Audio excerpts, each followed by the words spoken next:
I suppose if I don't start this live now, I'll never start it. I've been working around the clock to get this one ready. There's a bit of a story behind it, but as normal, all our investigations, we want to have some good content.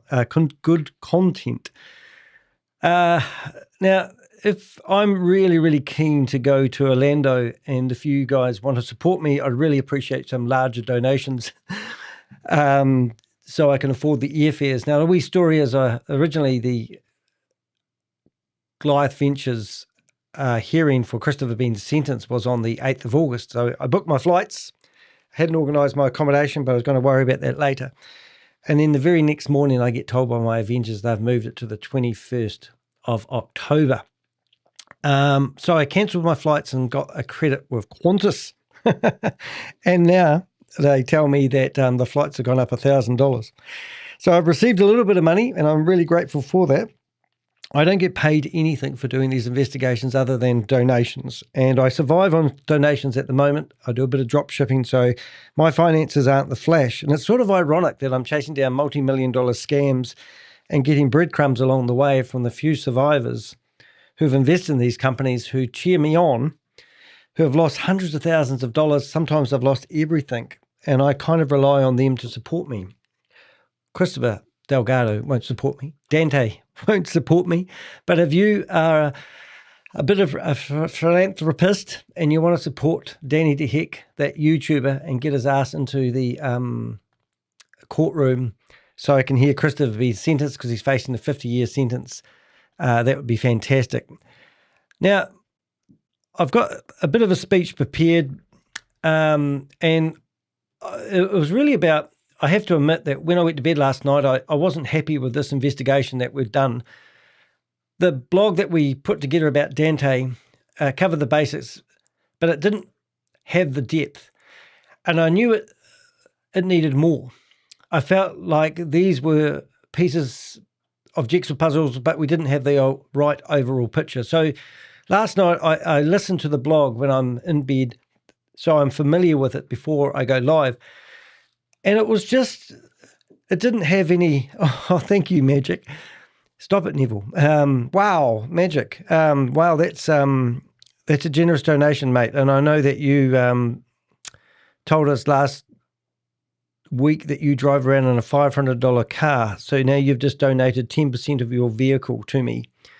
And you're one of my biggest supporters, so cut that out. But thank you very much. I'm overwhelmed when people do donations like that, so thank you. Anyway, so it was just one of those jigsaw puzzles that you spend all this time and energy putting together, and at the end of it, didn't paint a very good pictures. Then, guess what happened next? I grabbed my phone in the morning and I start reading my Avenger messages, and they weren't happy either.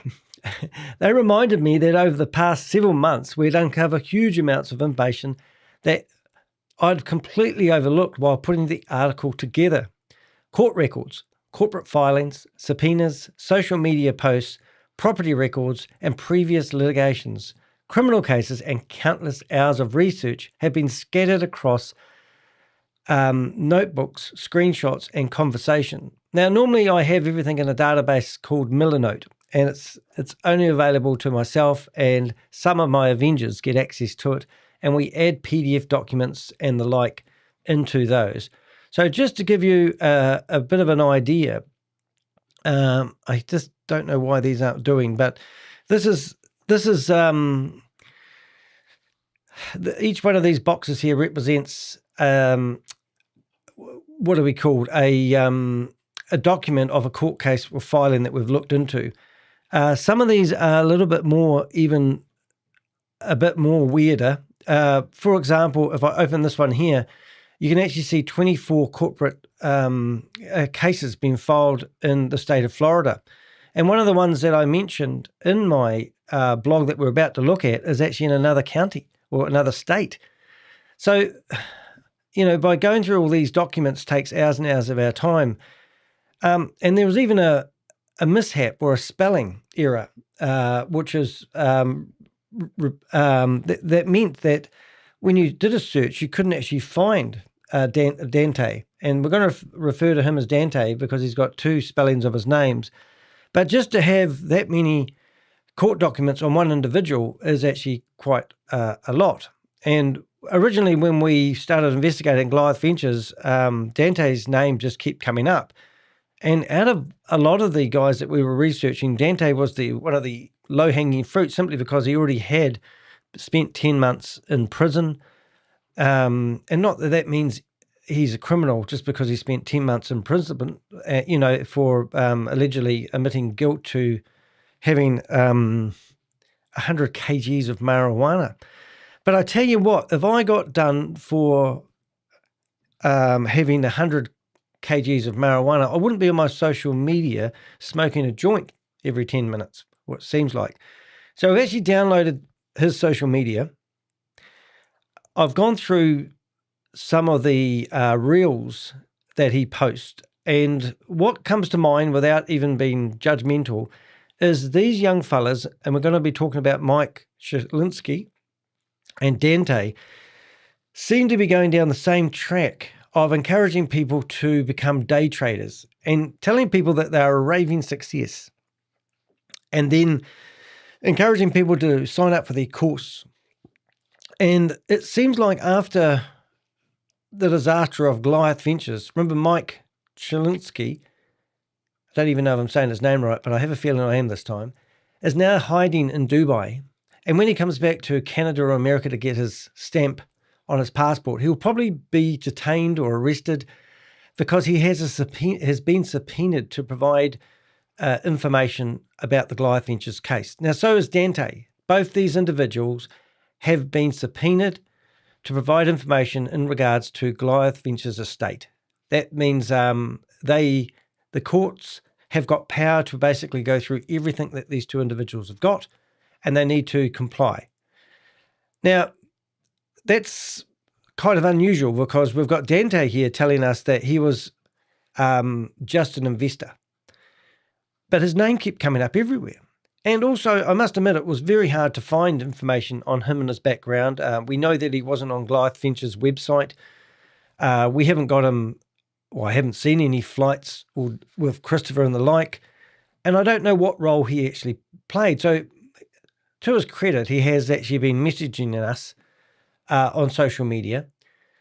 And I'm also getting intel in at the same time. And also, we know that, I don't even know how to explain this, but we know that Christopher loved Rolex watches. And we also know that we believe that the database of all the people that owned or buy Rolex watches was, for the use of a better word, I'm just saving some files here as we talk, were actually potentially marketed to by somebody in the Rolex Tiffany's shop or whatever it was. We believe that there was, I'm just going to bring up these pictures on the screen and see if they're relevant to what we're talking about at the moment. But what we're doing is we're looking at these people that supplied these luxury items to Christopher. And also we know that, Dante is basically flaunting his wealth. And then we've got similar things like Christopher and his flash cars, and he didn't even own them. We found out at the end, they're all leased. And these young fellas like Mike, Dante, are all doing the same thing. And it's just too ironic. But let me carry on with my introduction anyway. So over the last 12 hours, rewritten virtually the entire blog that I went to bed on last night, reorganized the evidence, added entirely new sections, removed repetition, strengthened the timeline, and made sure every major claim was supported by documented evidence. So this isn't about attacking Dante because of who he knows. It's about following the evidence wherever it leads, comparing public claims with public records, and allowing you to decide what conclusion you draw. Some of what you're about to see has never appeared together in one place before. As we work through the evidence, I will show you documents, explain why they matter, and separate verified facts from my own opinion and observations. So grab a coffee if you can. A virtual one will be nice. Sit back and let's walk through the evidence together. I think you understand why I've decided this investigation's deserved to be rewritten. So I've lost my chat box here, so I'll just see if I can find that again, which would be nice. And then I can see chat messages coming in on... I have literally lost my chat box, but it will be here somewhere, so I can get rid of that.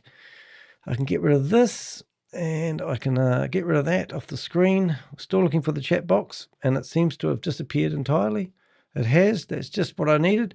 So 1 minute while I get my chat box. And let's put you in the discussion here. So this is what I need to do to get my chat box, ladies and gentlemen. I need to go to my my live. I need to click on that. I've got 11 people watching, and it seems to have disappeared. I need to click on those buttons there, pop out the chat, and then I can put the chat on the other side here. And then I can carry on in the investigation. So there is a couple of things I wanted to show you. First one is I've actually downloaded Dante's storylines. Now the stories that he does, the reels on Instagram, they actually disappear. And I don't want to play them because they have got music in them. And I like to get monetized. So if I can bring those up, it will be good. I'm just going to see what's telling me 18 minutes left before I can do that. So we're not going to play any of those. You can actually go to Dante's storyline, which I'll put in the chat room so you can go and have a look at that. And when you click on his stories, you can see the type of content. Oh, this one says no longer available, so I hit refresh. And nope, it doesn't work. So, and that's not what I want. But that is what I want. And you can obviously see he kind of loves himself, just, you know, putting it out there, which it's good to love yourself, so they tell you. So I'm just going to make this not full size. Let's see if it does actually make a difference. No, I'm trying to... So you can sit here and watch all his stories until your heart's content, and you can go through them all. What I did find really interesting is the lack of respect for women, and showing that is what I wanted to capture. Now, I don't think we've actually captured the good stuff. I think he's chosen what he puts on his timeline, but I don't even think we've got any volume here. Are still free, but guess whose isn't? Mark. So he's that really wants to do that. So the problem I have there is he just has no respect for women. I think this one here sort of shows you it, but we will show this off at a later stage. Yeah, it's something about his watch, which he must have to show you. He talks about pimping women. I mean, it seems like, to be honest, it's quite disgusting. You know, like it's all about pimping out women. It's all about, if you go through his stories, his reels, it really does talk about how he pimps out women, how he buys women with money, how women want money. If you were watching a reel about Andrew Tate and then lined up Dante's post, you would think he was trying to carbon copy everything that Andrew Tate does. And I don't understand the mentality behind that. So the psychology about what Dante is, what message he's trying to get across. I mean, there is similarities out here, which is really, really unusual. Susie's here. She's trying to catch up. But all I see is someone who's trying to give you the impression that his life is wonderful. And what we are going to show you is a lot of stuff. And hopefully, I think I've got everything on my screen. Oh, wait, there's more. We're just going to grab everything we've got. Now, we have got a folder for Dante's stuff. And I'm going to, I just don't want to, we'll have a look at this. I'll just see if I can actually do the right thing here and bring up this, put this in the window. I don't really want to sell it, but I did buy it at a good price, and I would be making like $10,000 profit or the olive? No, on this, I'll You be make making 40? like $10,000 profit. So, I mean, your call. You're my boy, so like I gotta like. what's the number? What are we gonna do on this? Because it's Nake's naked. gonna be crazy. It's gonna be like very, very high 30s.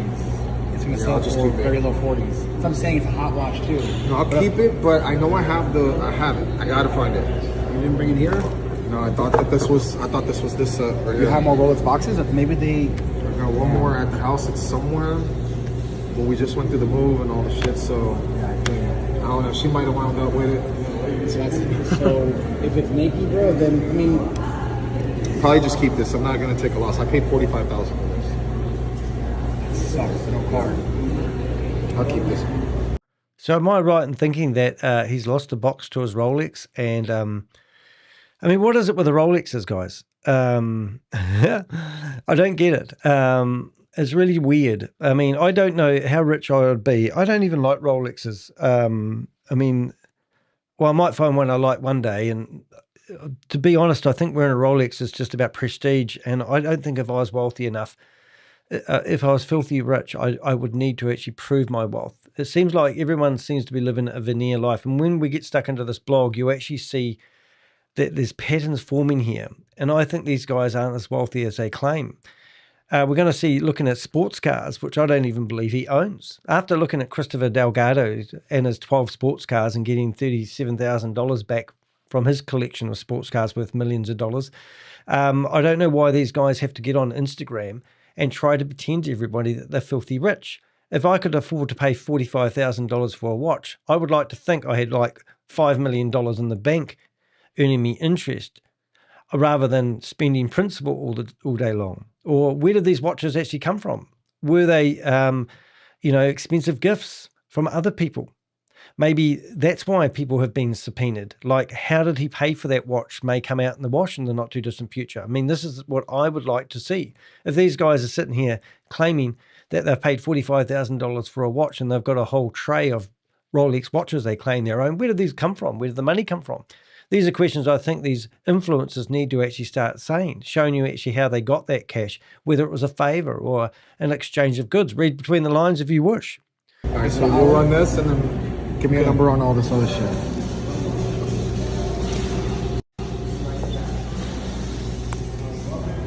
So you want me to tell you like sell price? Do you have a card for this, a card or no?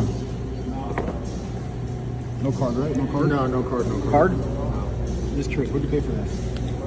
I paid $19,000. I have the original receipt right here. I bought it from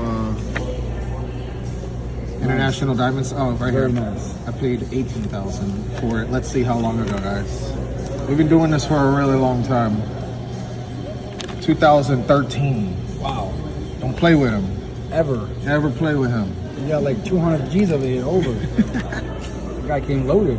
Here. Look. This is just stuff I don't want. Hold on. Oh, here he goes. Let's go. Hold on. Oh, we got the loot trap. Oh. We upgrading. Whoa. That's 500 more. We upgrading. That's almost 600. So stay tuned what we doing over here. Yes. Pistachio. Okay, so let's find out. I'm gonna find out right now. This. Always in hell. The jewelry's lab or natural?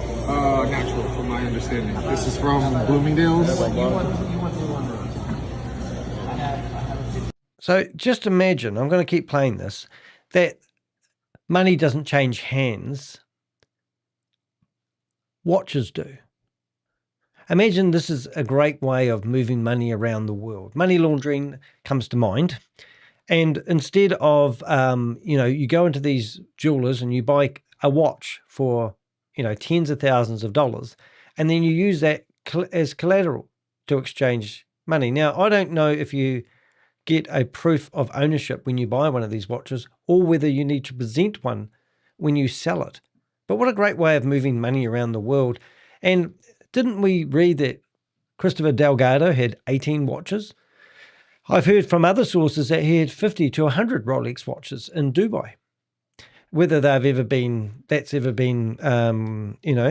let's carry on listening with another 2 minutes. I think this is great to document this. Let me ask you a question now.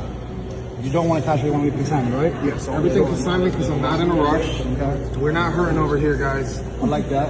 I'm hurting. And we're going to roll this back into some new items, and I'm just going to keep it flowing, man. I'm going to keep it pushing to you. I'm going to be the next Uncle Manny over here. You know what I mean?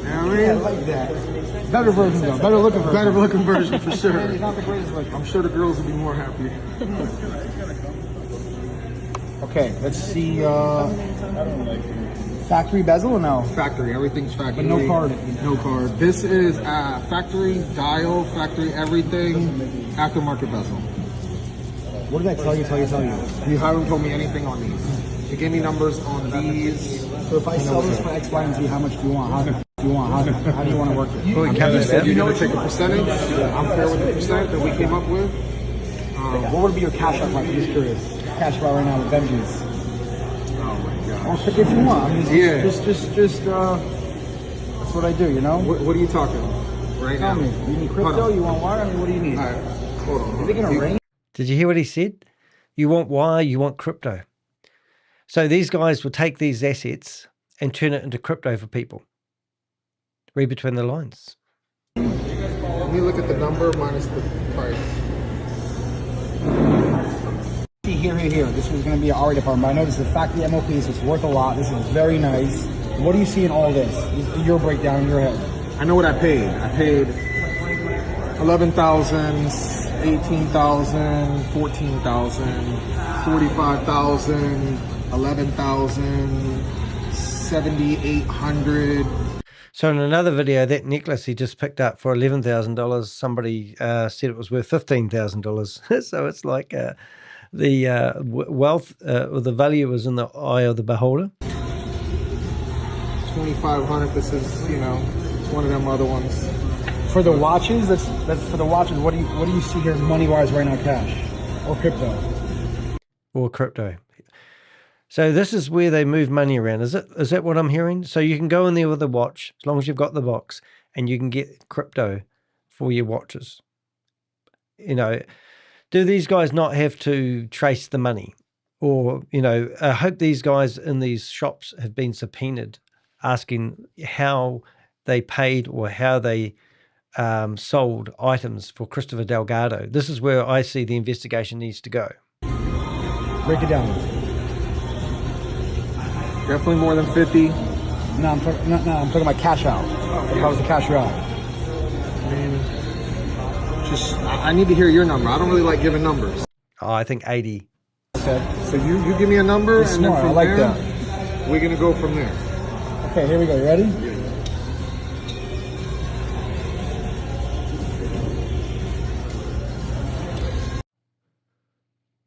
That's it. Excellent. All right. I'm just fixing my last copyright issue over here.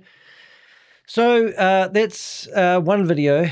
We also have other videos as well. I think you got the idea. We've got what looks like a Playboy lifestyle. This is Young Rich Fit. Hey, okay with what you want. Bring you a bunch of watches, jewelry on consignment. As we spoke previously, I'll be there at 2 p.m. Okay, sounds good to me. Biggest in the world. I'm actually not selling anything because I need to. We're starting a new business. We will be buying and selling watches and working directly with the world wolf of watches. Did anybody that's been following my Goliath investigations would know that we've always been trying to follow the money. There's a reason why these Rolex dealers have been subpoenaed. I'm pretty sure I'm right, they have been subpoenaed. There's a reason why I have suspected Dante of being involved. I mean, he talks about himself as being a pimp. And I've got another video over here, which is breathtaking. And I'm going to play some of that as we go through. And I'll just bring that up. 1 second, please, caller. And I just don't know where we have fallen apart as a human race. So this is, I downloaded this about 3 hours ago, and this is the reels of Dante's, I don't know how to explain it, but these are the reels I don't even know if I got this where I want it to be, actually. Hold on 1 minute, please, caller. So these are the reels taken off his Instagram page. And I just want to see if I can actually make this a bit more visual. Maybe that's... just don't want to chop. I think we'll just take it that the bottom of the screen isn't that important. Anyway. So, yeah, I've had to do that a few times that we broke up. I know exactly what she wants. She wants money. She says she's not one of those working girls, but I've been able to buy her back a few times. And it was all based off of only one thing. So, you can believe her if you want, but you'd be a fool. Okay. So yeah, I'm more of a champagne poppy instead of, one of those other guys. I'll trick on you. I'll spend some money. I'll pay your bills. I'll take you shopping. I'll do all that. But straight up, just pay for the box? No, not me.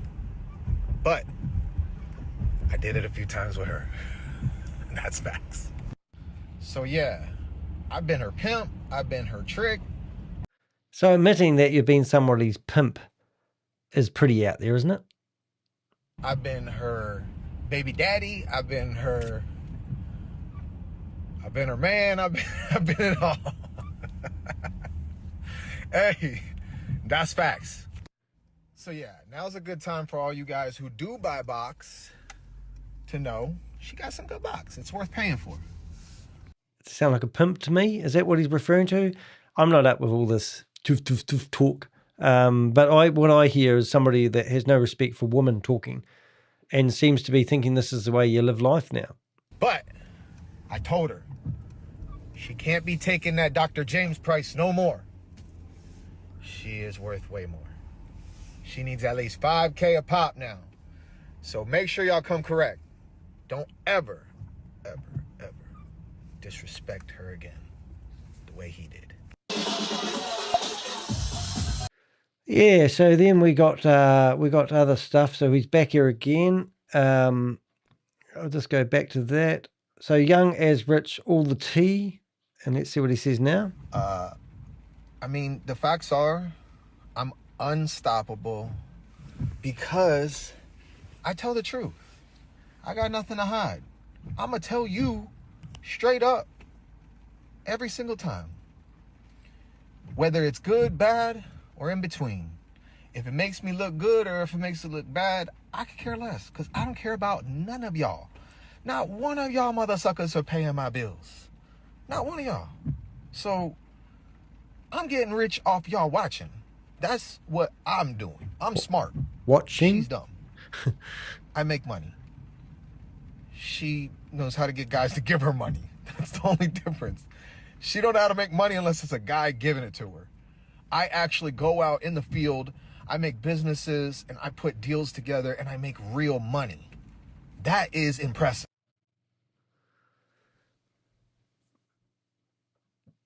All right, guys, welcome to the trading compound. So we got the simulator here, just in case you guys want to get smoked. This is where we will be doing one-on-one trading, mentorship, all type of cool stuff. Check out the crazy table. Got the lounge here with the big screen. We got the bar. And this is where we'll keep the cars. We're doing some cool stuff, content all day, every day. So stay tuned. I hope that you guys are excited as I am. This is going to be a really cool add-on to what we got going on over here. And so just stay tuned. That's it. All right, guys, welcome to the trading compound. So if you're looking through this again, here, right? Just in case you guys want to get smoked. Check out the crazy table. So we're going to see him talking in that crazy table in a few minutes. We've got these cars that you see here now. We've just had a post on Mike that I did the other day. So Mike Krillins. Oh, I've forgotten his name already. I had it there for a wee while, but not long. We did a post the other day how Mike, this post here. So Mike's now doing trading. You go to his Instagram account, which seemed to be down for 12 hours yesterday. You go to this other guy, iKing Bod, whatever his name is. You can check out their links. You'll find these in my stories. And then you've got Mike sitting here with a motorbike and the same license plate number, same car, same Rolls Royces, everything. Two different influencers using the same vehicles. These guys think they're that clever that they can fool people. They're not going to fool my team of Avengers. And now you've got old Dante over here walking around prancing in front of cars. He didn't say they're his cars.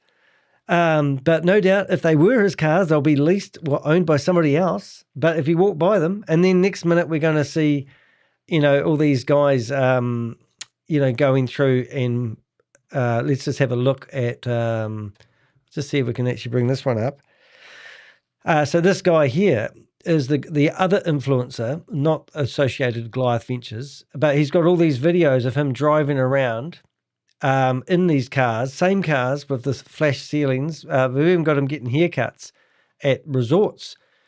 And then if you go to, and this is just what we're watching. So if you watched my blog yesterday, you might think that was a bit of a witch hunt. But now we've got Mike doing all these videos telling you about Mikey app. And the funny thing about these videos, they seem to be recorded in Bali because he's meant to be in Dubai at the moment. So I don't understand. I think these are pre-recorded is what I'm getting to. But let's have a wee listen to Mikey. Just got off the plane, just landed in Bali. Oh, he's in Mikey Bali. has banked me almost $4,000. Just opened up a trade. Yesterday, Mikey sent me the signal, and we're up about 4K. Let me show you quickly. So if you were clever enough, you could probably increase that and see how much money he deposited to get that. But I believe that all these trading figures are all fake.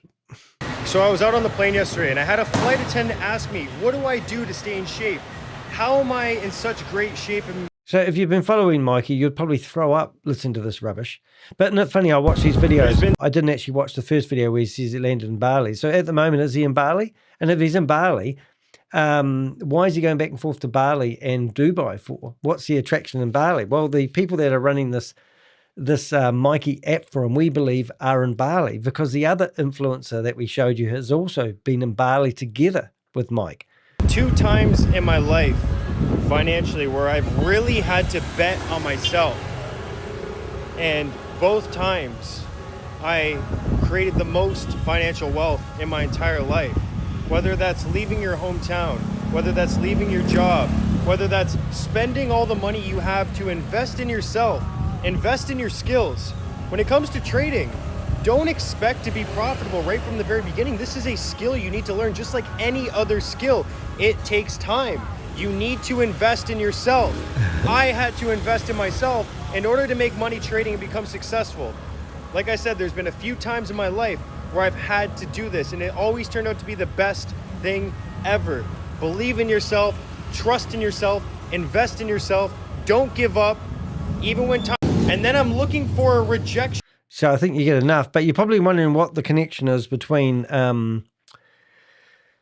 that and the other stuff. I'm just going to flip between screens here. I'm just trying to keep my messages working. I'm just going to copy that, and then I'm going to flip back to Telegram. The only way I seem to be able to do this is by doing this in real time. And then I'm going to paste Susie's comment back there again. And delete that version of it. Whoops. Delete. And delete. And then we should have a nice looking box for next time. So that's going to help us out for future posts. All right. So I'm just going to test that theory. And look at that. That's great. Anyway, so what's Mike got to do? Well, Mike's a trader, yes, eh? Mike's telling everyone how to trade and what to do and all that sort of carry on. You can actually sign up for Mikey Trading.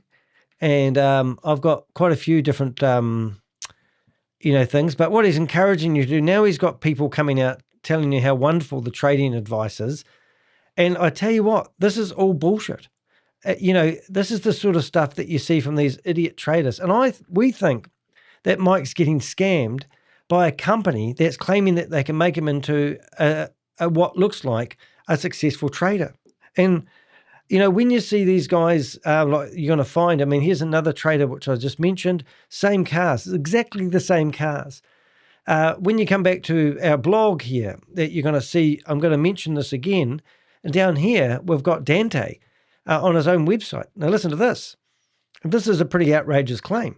I'm young rich, and I've got a proven strategy that turns $500 into $10,000 in less than 10 minutes. Now, I'm not telling you this to flex on you. I'm telling you this because you're probably sitting somewhere with next to nothing left and trying to figure this out. So by the end of this video, you're going to either continue to keep losing, or you're going to lock in with me and you're going to become profitable. So don't get mad at me. I'm here to teach you the ways if you're ready to learn. So before any of the cars, the trades, or the screen time, I started off as a young kid selling candy in school to my classmates and friends. I then started selling CDs and burning mixtapes during the Napster era. Then at the age of 15, I moved into the music industry. This is where I learned marketing, branding, and I learned how to become a business owner. I then got introduced to vacation call centers. And at that time, I knew I really didn't care about the fame. I just wanted the money. And so I exited the music industry and I started my own vacation call center right here in the beautiful Orlando, Florida, where everything just makes sense when it comes to vacations. I then grew that company to an 8-figure business, producing over $10 million a year in revenue. And then COVID came and took us out of business. Unfortunately, we could no longer travel people. However, I wasn't going to sit around and let anything stop me from continuing this journey. I started immediately with the shift. I moved into luxury car rentals, solar, and building swimming pools. And at the same time, I simultaneously taught myself how to trade. And that's when everything really started to change. Just like you, I knew nothing. I had no guidance. I had no mentor. But I knew that this was something that I was interested in. And I knew that this was something that I personally wanted to be involved with. I did all the hard work. I fell on my face so you don't have to. I've got the blueprint and I've got the results. And so I've done all the hard work and I put it together in an easy format to teach people just like you. So you've been sitting there for long enough. You saw us all win. You've seen the money, you've seen the action, and now it's time for you to take action. So tap in with your boy right now and lock in, and I can assure you we're gonna have you profitable within the next few I've had to weeks. do that a few times. Most guys selling courses send you to a channel where there's no one there, and after you've paid, you realized you're all alone. We do not do that. We have a live, we have a community, we have an entire infrastructure of people that are here to assist you in getting through this process together. And if after some time I can't get you to become profitable, the payment is 100% refundable. That is how much I guarantee that you will win. Now, this is what you're gonna do next. You're gonna click the link below, you're gonna fill everything out, and I'm gonna see you on the other side, and we're gonna get you profitable. Wow, doesn't that sound awesome? Hope you enjoyed that one, ladies. That's on his Vimeo account, so you can't always see it. Now just, I want you to check out, before we get into the blog, is this video here. Now, this is Mikey, otherwise known as Mike Shalinsky. If I say that right that time, Susie, she's trying to give me spelling lessons, which I do appreciate. Shimleski.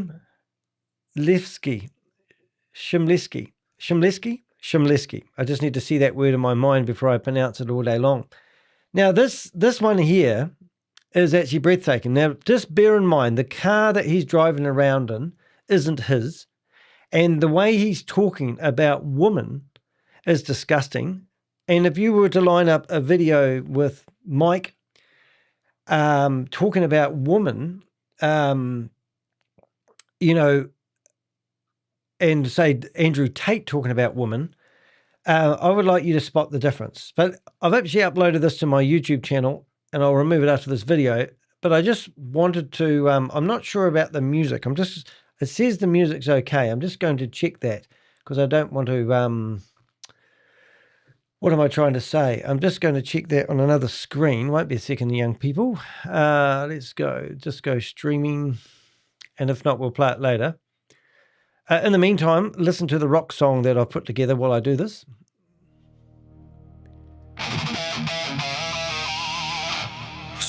in the skyline, truth in the fire. Another empire built on borrowed desire.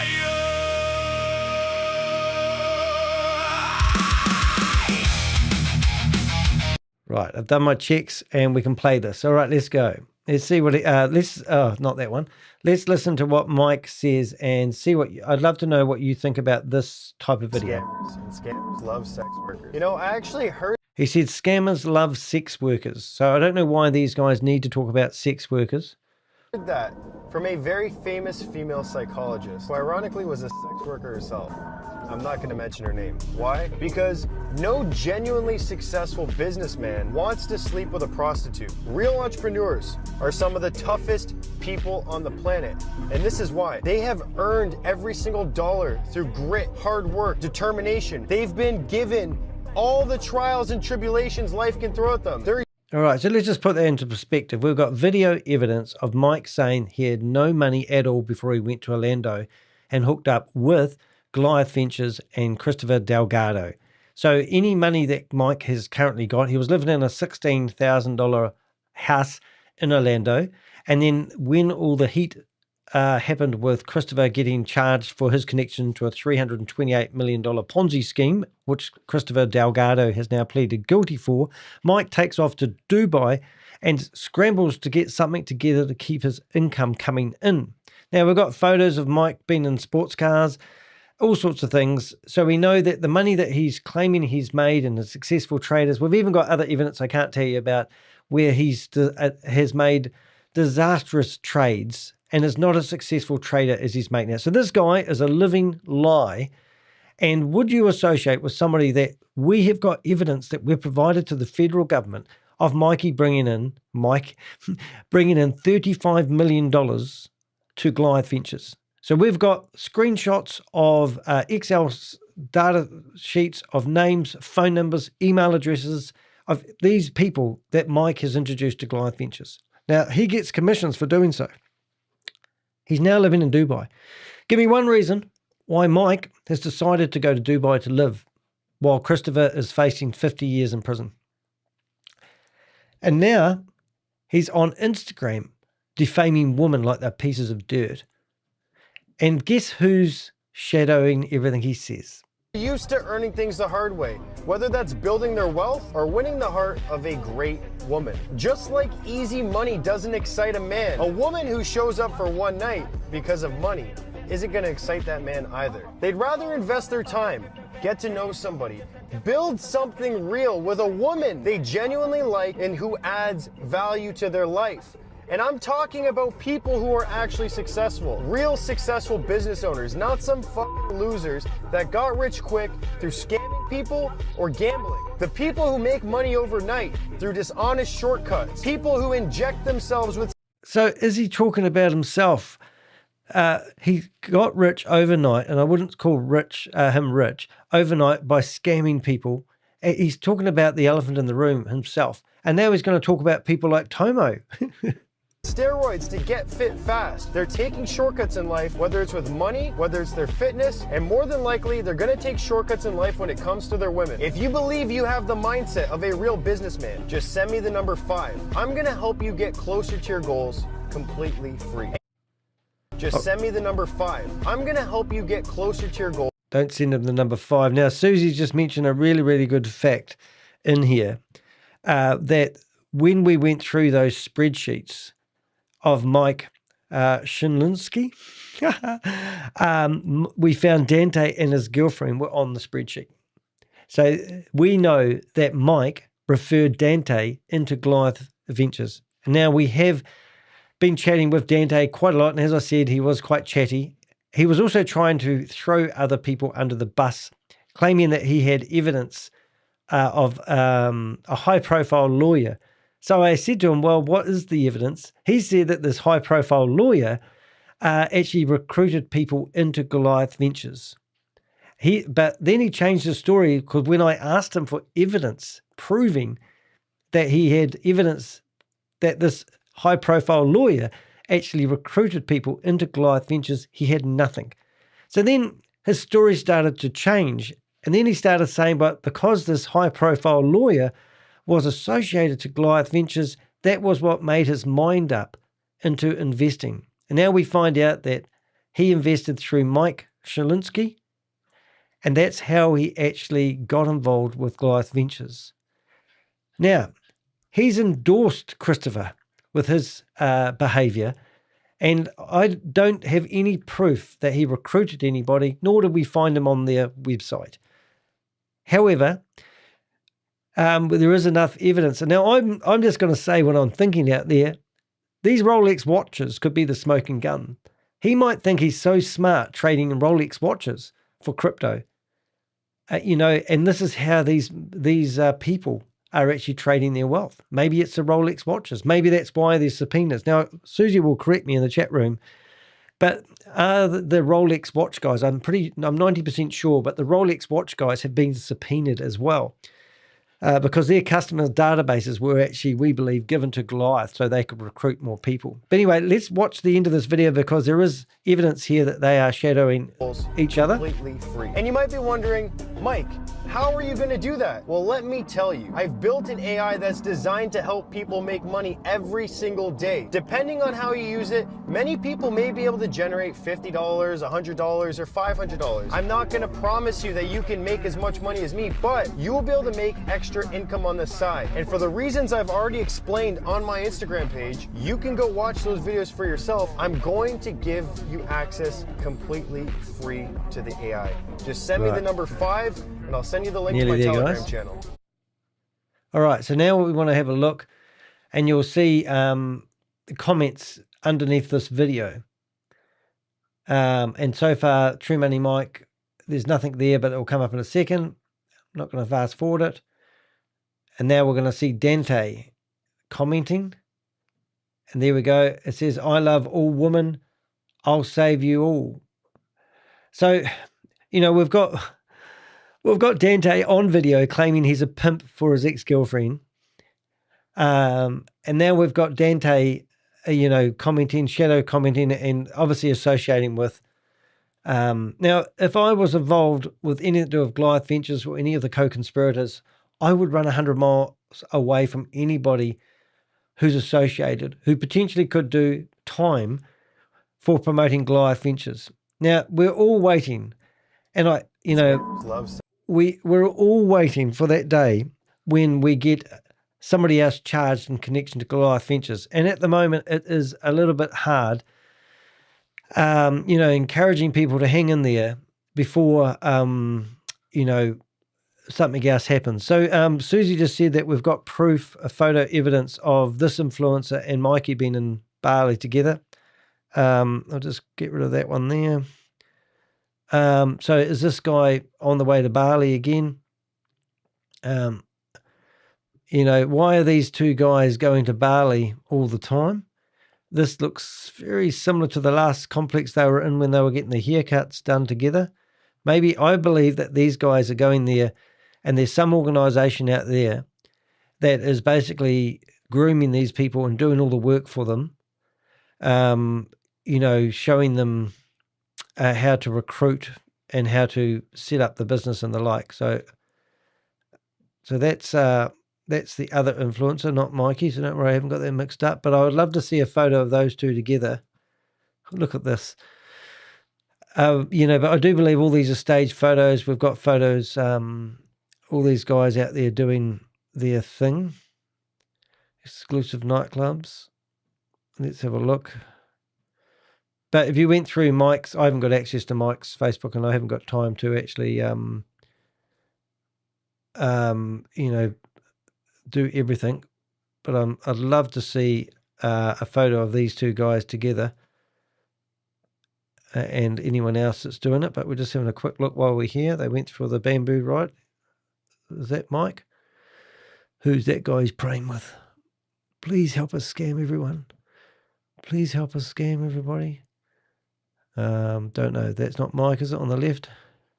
Don't think so. Anyway, let's carry on. Helicopters. Ladies, gents. It's good they know what loo to go to. More music. Oh, that's cool. First class flights. Nice accommodation. Yeah, but it looks to me like they're all, oh, pretty cat. Okay, pretty cat. Yes, they will do that. Oh, yes, got to do the pull-ups in the morning. But anyway, it would be neat to see a photo. I think Susie will find one. It's a current photo from stories. Oh, okay. Well, let's have a quick look and see. Have a look at the stories. Oh, there's only a few photos up here. So you've got, okay, maybe they're flatmates, but you've got, I'm not doing the sound on purpose. Oh, well, let's have a listen to what it is.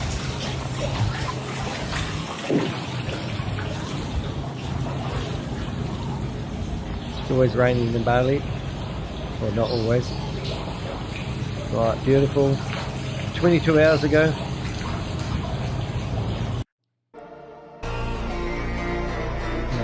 That music. You can't fast forward these. So we'll fast forward that one. Party. I mean, it's kind of funny, isn't it? Can't see anyone there, we know. Oh, you sent me a photo? Oh, brilliant, thank you. I'll have a look in a sec. I just wouldn't mind betting. Go to the next one. Looks like it's a great place to go if you're into the party scene. As long as you want to wear togs and run around with your hands bouncing up and down the air like you're having a great time. I think if you keep telling yourself that you love your life, that eventually you'll love it. And there's the famous motorbike rides again. But we haven't got it there. But we'll just have a wee look. Germany.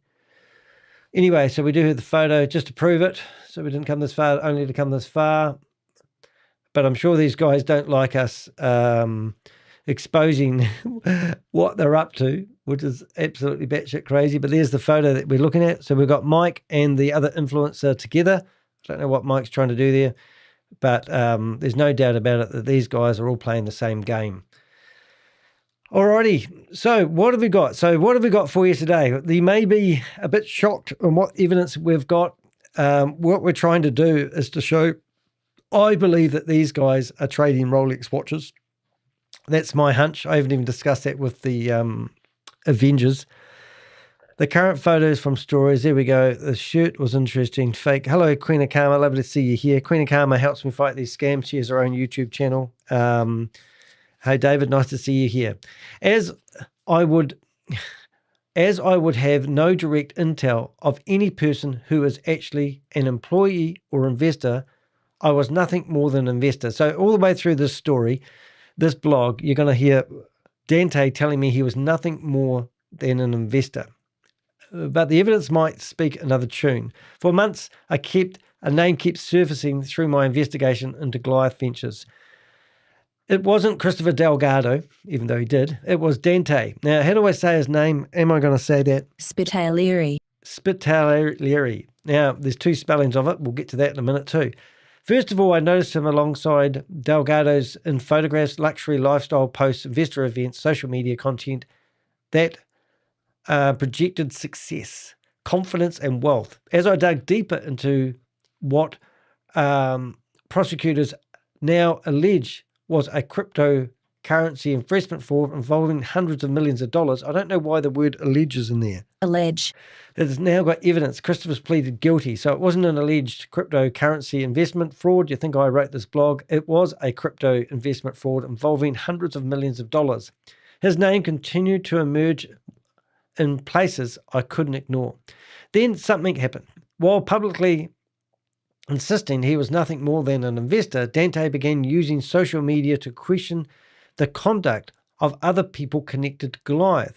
Watching those events unfold raised an obvious question. Now, what I'm referring to here, Chris, if you followed all the posts that Dante's been doing, he started alleging that a high-profile lawyer was heavily involved, as I mentioned earlier on.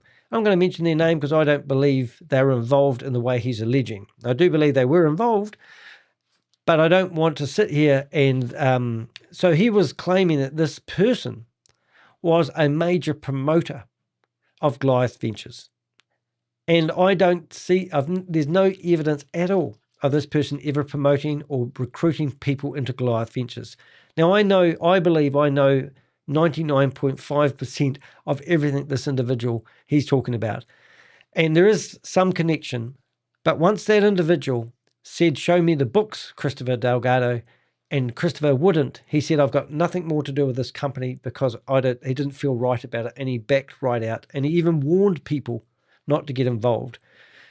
That carries, because he's had no association that I know of since that happening, unlike Dante, who seems to be still associating with the same people that we have evidence of that have defrauded people out of millions of dollars with Goliath Ventures. And that's my point that I'm making, and that's why we're doing this article on Dante. Rather than investigating allegations Dante was making about others, I thought I would investigate Dante himself. That decision led me down an unexpected path. For weeks, I exchanged dozens of WhatsApp messages with Dante, giving him every opportunity to explain his role in his own words. At the same time, I reviewed bankrupt filings, federal court records, corporate registrations, archived videos, social media posts, and public documents that painted a far broader picture than our conversations alone. Now, you might think that's quite interesting. So this is part of what I call Operation Elephant. Now, if you go to my website, theheck.com, you can actually go through here. If you want the phone numbers to all these people, these co-conspirators, you click that button. But if you go to the bottom of my very article, you can see that the investigation continues, and we actually have this thing called Operation Elephant. When Christopher Delgado was arrested, many people assumed this investigation was over. I disagree. While Delgado became the first person to be charged, he did not build Goliath Ventures alone. Over the course of this investigation, I documented a network of promoters, recruiters, business associates, service providers, and supporters that helped grow Goliath Ventures into what the federal investigators now describe as multi-$100 million fraud. And is where Operation Elephant begins. The old saying, how do you eat an elephant? One bite at a time. You can go read my whole investigation in here, but that's why we're investigating everybody that we believe endorsed, helped Goliath Ventures grow into something it is now, and that's simply by going through hours and hours and hours and hours of footage, YouTube posts, and we've even got investigators in England at the moment investigating my liquidity partners and the people associated with that. And they have been people with deep pockets are actually instigated that investigation, and they're actually literally asking for the help of the Avengers, otherwise known as AAA, and that is the Avenger Anti-Fraud Alliance. And that's the organization that we're putting together at the moment to show people that we can investigate any crime going at the moment. We've got the best open source intelligent investigators on the planet, I believe. Well, maybe we bias with that conversation, but you get the idea.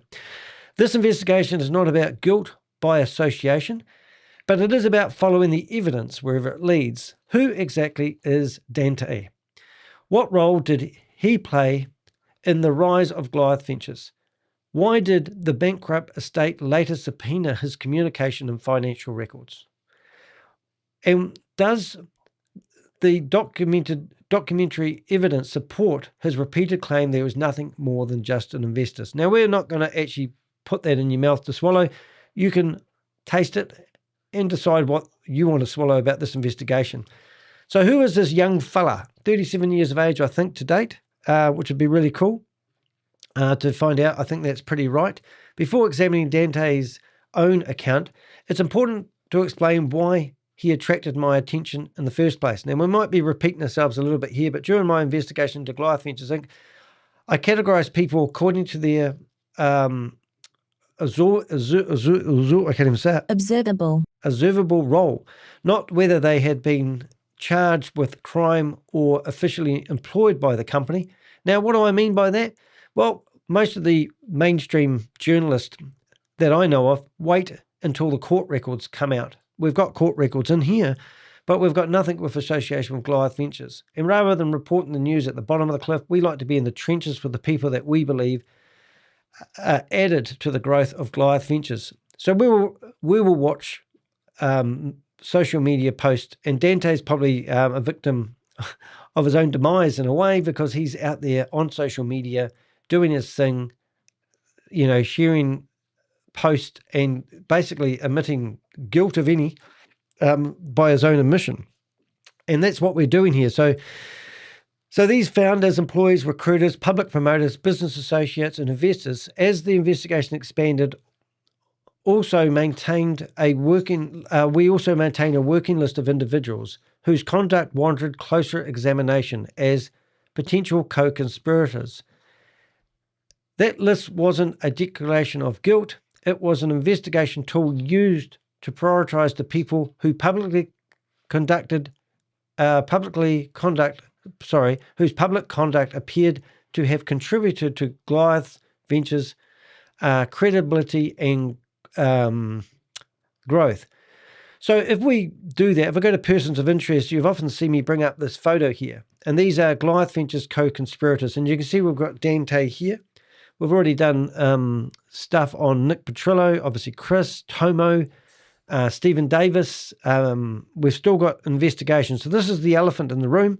These are the people that we believe are co-conspirators. Even Gary Rice, you probably don't even know who he is, but he's the film man that follows these guys around like a little wee puppy and interviews these people.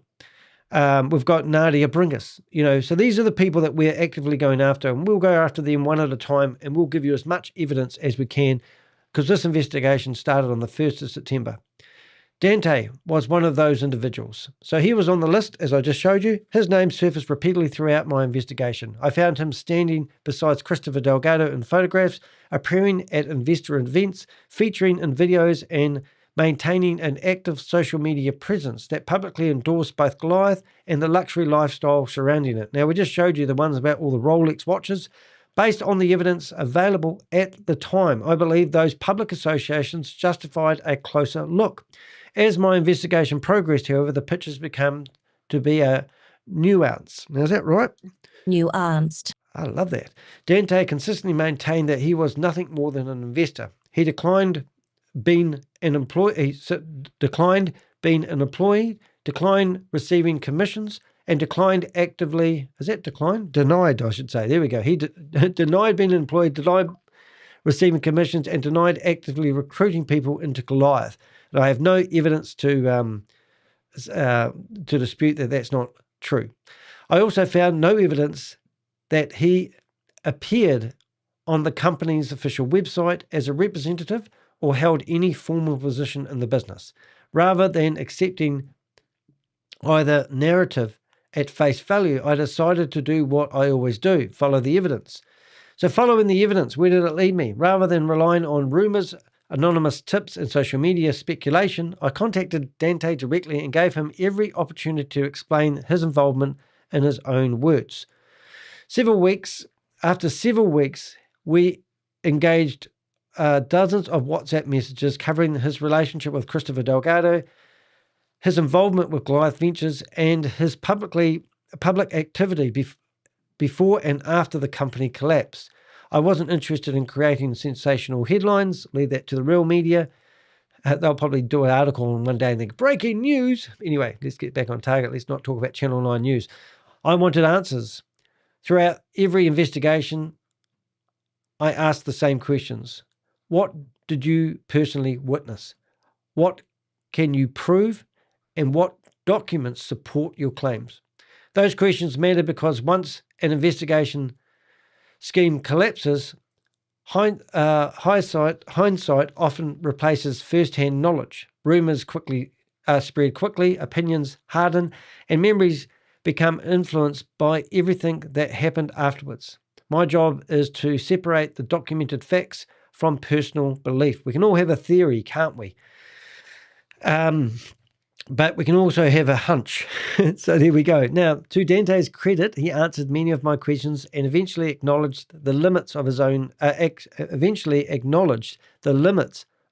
knowledge. So he made some pretty outrageous claims, like some of us do sometimes, but then he realized, he pulled his head in and said, well, I don't have any facts. It's just speculation, some of it. Anyway, he told me he had never been an employee of Goliath, had no access to company internal records, ownership documents, or investor lists.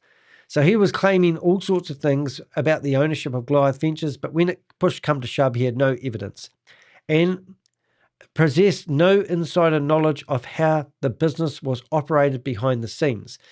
Well, to be honest, I probably have more evidence than most people at my fingertips, so I was genuinely interested when he started saying some of the things he was alleging. That admission changed the direction of my investigation. Instead of asking what Dante knew about Goliath's internal operations, I began asking different questions. If he was nothing more than an investor, why did his name continuously appear alongside Christopher Delgado throughout my investigation? And why did the bankrupt estate later seek access to his communications and financial records? The bankrupt estate wanted answers too. As my investigation gathered momentum, I discovered something that reinforced that Dante had attracted what had attracted my attention in the first place. It wasn't something I uncovered through social media. It came from the United States Bankruptcy Court.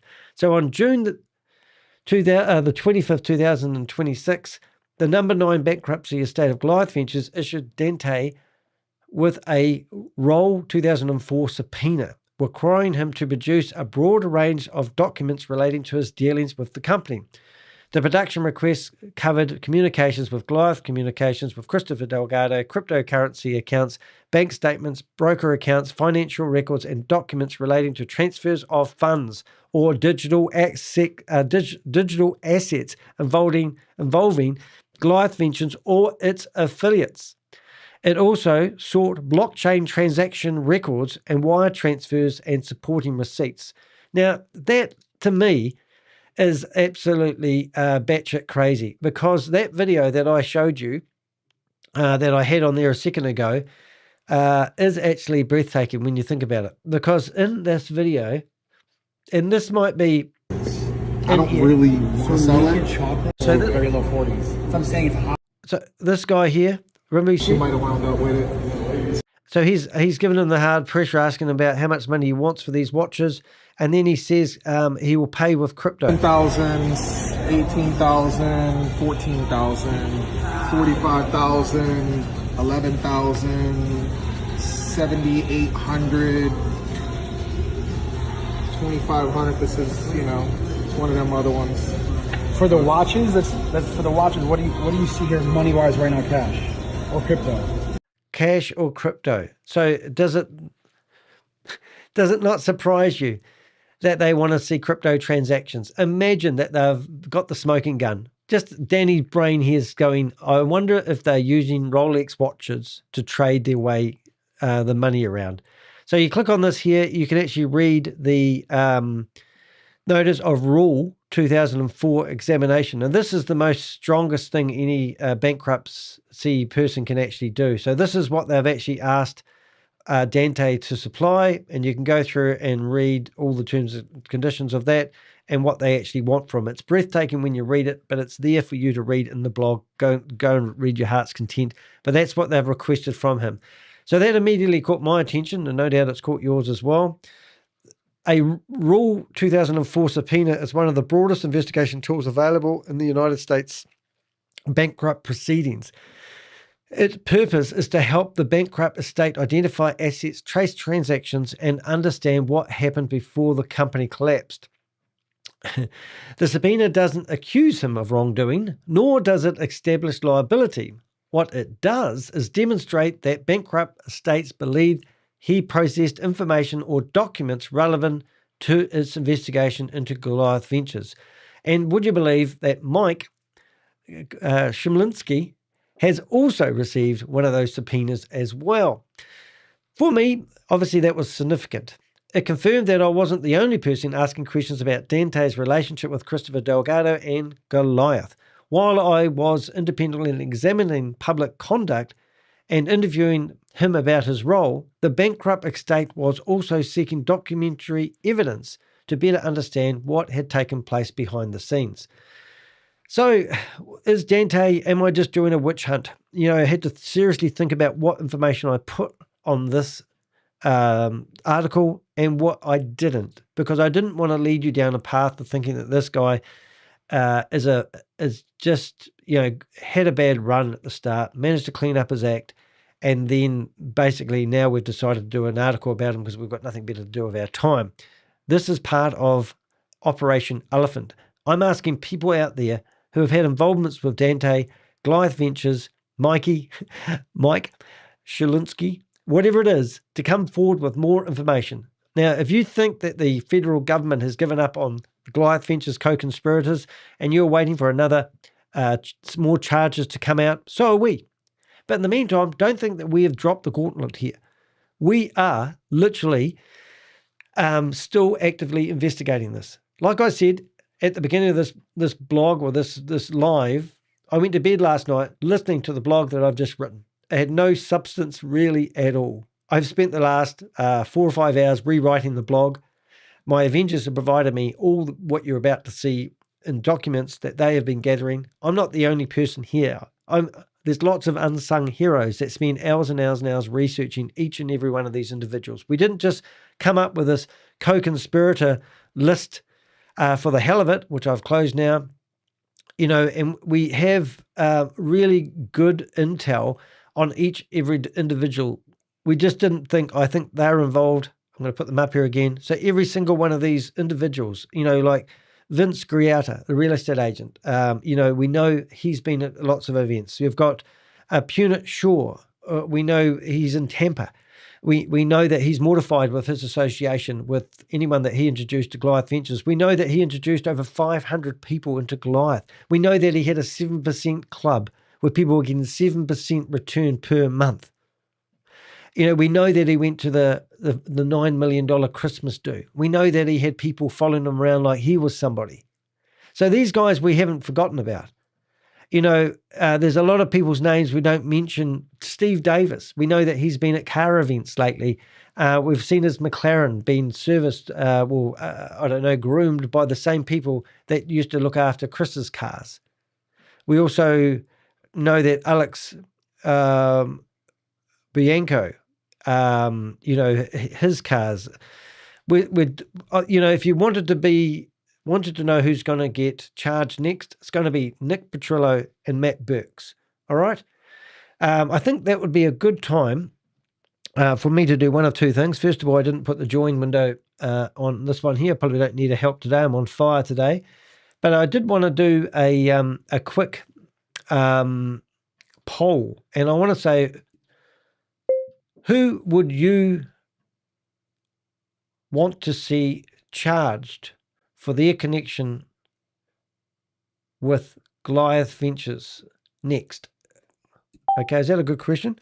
So I think it would be fair to think Nick Petrillo, Matt Burks. I'm going to add 2 other people here, and this is just my opinion. I think Mike Shimlinsky. I knew I wasn't saying it right, but let's have a look. Shimlinsky. I'm just going to put him there. I don't think Dante is going to be charged. Well, you never know, but I don't see any reason why he will be charged at the moment. However, that's not what this video is about. Limpsky. If I spell Shimlinsky wrong, it's L-E-W ski. What are the now? Susie's having it. Boo Callow. Oh, stop it. Pierce Curry. I'm wondering if I'm looking at this list. Oh, Jay Newton, and that's just a short list. But if I was to do a vote on that, we're going to call him Jay. Is it Jason Newton? It's not Jason, is it? It is Jace. I'm just going to call him Jay Newton, but I think everyone knows who he is. So let's start a poll and let's see how the votes go on with that one there. So participate in that. Anyway, that's what we're getting at. So a criminal conviction that predates Goliath. As I continued researching Dante's background, I uncovered federal criminal case that predates his association with Goliath Ventures by several years. And this is really relevant because there's a few things here that we believe have happened that even I haven't got on the blog. The court records from the United States District Court for the Middle District of Florida show that Dante's pleaded guilty to conspiracy to contribute a controlled substance. Now, talking about people who've done that, Bitcoin Rodney is about to be released on the 3rd of September, I believe. Now, he was involved with another scam called Hyperverse. Now, I was involved with the IRS, and we were providing evidence of his connection to Hyperverse. At the end of the day, he had 3 things that they were going to charge him on, and they finished up doing it for drug trafficking, I believe. That's what happened. Anyway, after he got his sentence the other day for 3 years, he's already served quite a bit of time in jail, so he's going to be released on the 3rd of September. I tell you what, criminal, what's one of my favorite YouTubers is CoffeeZilla. He often says crime pays. If you want to be a criminal all your life, then it seems like you might be hiding and ducking from the authorities quite a lot, but it does seem like you don't get much jail time for doing white-collar crime. And, you know, this is what I see time and time again. So it's frustrating for people like myself who chase down these scammers, give all the evidence, spend all the time, and then these guys get pathetic little time in jail. But this one was 10 months. So this case was filed on March 2022. And if you have a look at this case, you can see what he's charged for. It's all there for you to read. I'm not going to bore you reading it. This case was filed March 2022. Proceeded through multiple court hearings, including sentencing, Continuations. the filing of the sentencing memorandum, and several sealed court proceedings before the final sentence was imposed. Now, there was a whole... It wasn't like he got arrested, charged, and then pleaded guilty. There was a whole ton of correspondence back and forth with this. Anyway, so I'm just telling you that now. But on the 4th of October 2020, the court sentenced Dante to 10 months imprisonment, followed by 4 years of supervised release. Now, why is that 4-year supervised release important? Well, if you do 2022 and then you've got 2026, you can see that the 4 years of supervised would have actually still been in play when Christopher Delgado was in full swing. So here you've got somebody who's been released by the courts associating with Christopher Delgado, who's under supervised supervision. The courts also imposed a mandatory special assignment while waiving any fine.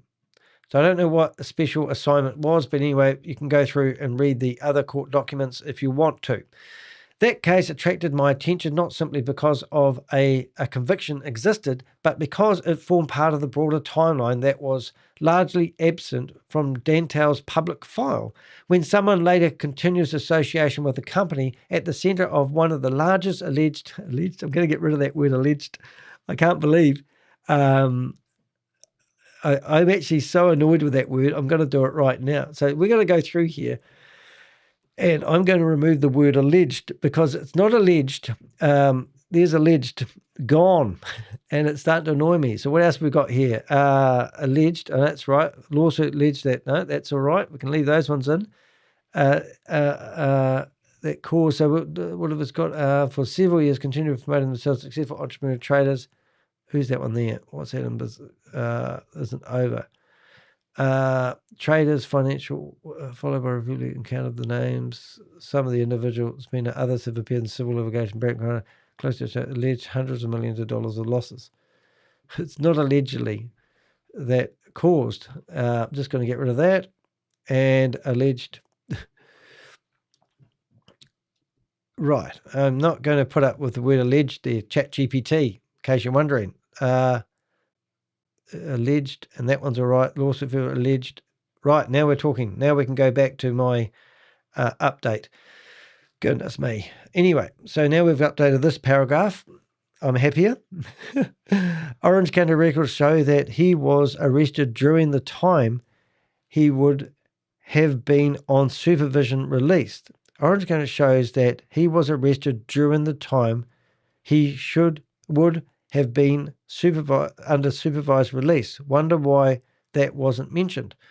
I don't know, Susie. Anyway, I'm just refreshing that page. Thank you very much. I'll put that on the screen for others to read because I read it like a bad character there. So this attracted my attention. Let's see if I can make this. So, okay, so what am I saying here? So he was under supervision, right? So that case attracted my attention not simply because a conviction exists, but because it formed part of the broader timeline that was largely absent from Dante's public profile, which I've already read. When someone later becomes associated with a company at the center of one of the largest crypto frauds in recent history, understanding their earlier history becomes an important part of the overall picture. A criminal conviction does not prove involvement in unrelated conduct, and I make no suggestion, however, I make no such suggestion. However, it is part of the public record, in my view, a relevant piece of background information when assessing credibility, public representations, and subsequent business activities. Now, Dante, if you are watching this live, there is a link in the chat room, in the YouTube chat. We broadcast on 6 different platforms at the moment. So if you follow me to the YouTube channel, you will see there is a public chat room, and there is a link where you can actually come and chat on stage if you want to. Knowing that you love social media so much, you'd probably jump at the chance if you're watching my live, as this was recorded live originally. By the time Goliath Ventures was attracting investors around the world, Dante already served a federal prison sentence and was subject to lengthy periods of supervised release. That chronology forms an important part of the understanding of the wider context surrounding the later association with Christopher Delgado and Goliath Ventures. Excuse me for trying to burp and talk at the same time. That the name that almost hid the record. Now, this is really interesting, and we reckon this has actually hindered our research to quite a degree. But while searching Dante's background, I noticed something unusual. Across different public records, his surname doesn't always appear the same way. The same records identified him as, now listen to the differences. Dante Spitalieri.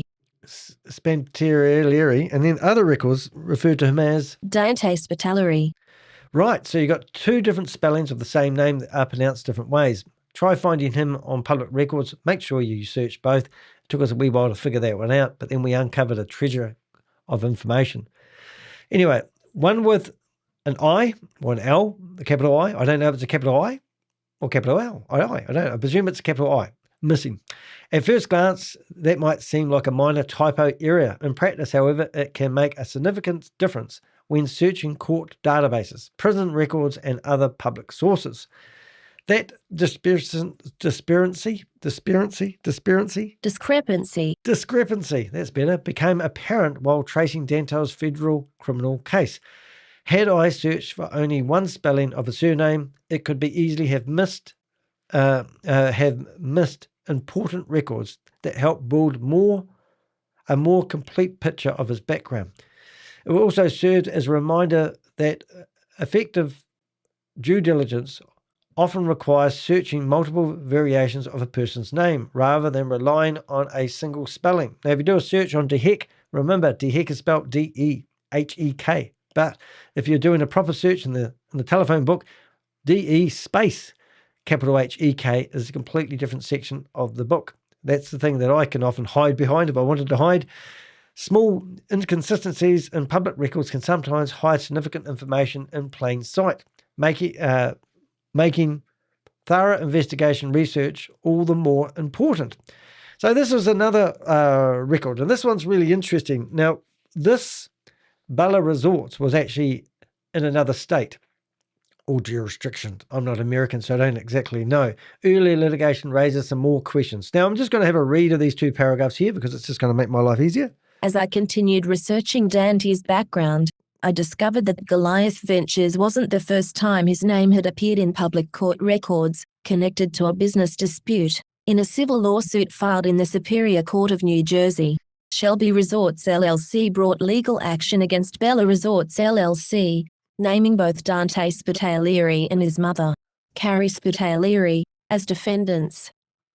Yeah, so funny enough, it seems funny when you bring your mother into it. My mother, I think is 82 at the moment, just managed to get hold of her estate after it had been ruined by my nephew, and things are going along there quite nicely, thanks very much.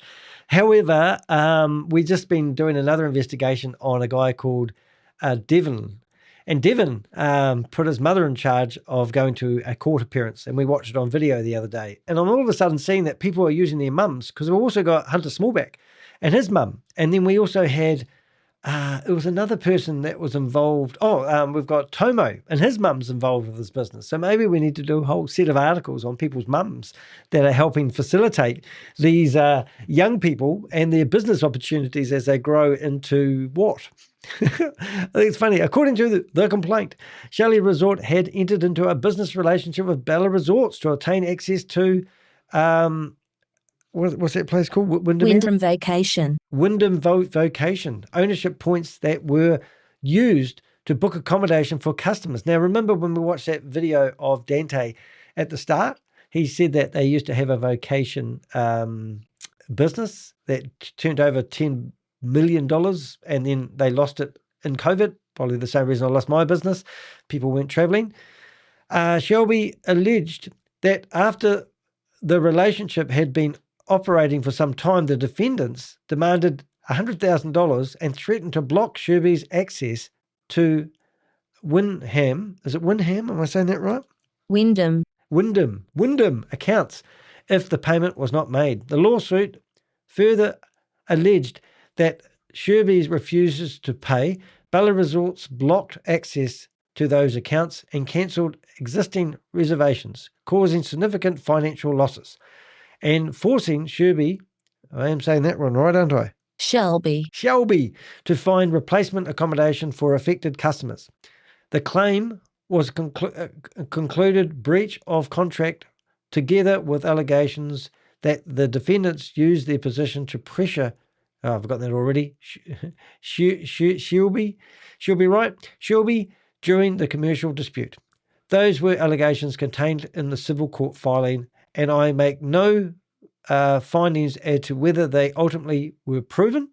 However, they formed part of Dante's publicly documented litigation history. Now, brace yourself, ladies and gentlemen. I'm going to put that up there so I remember when I come back.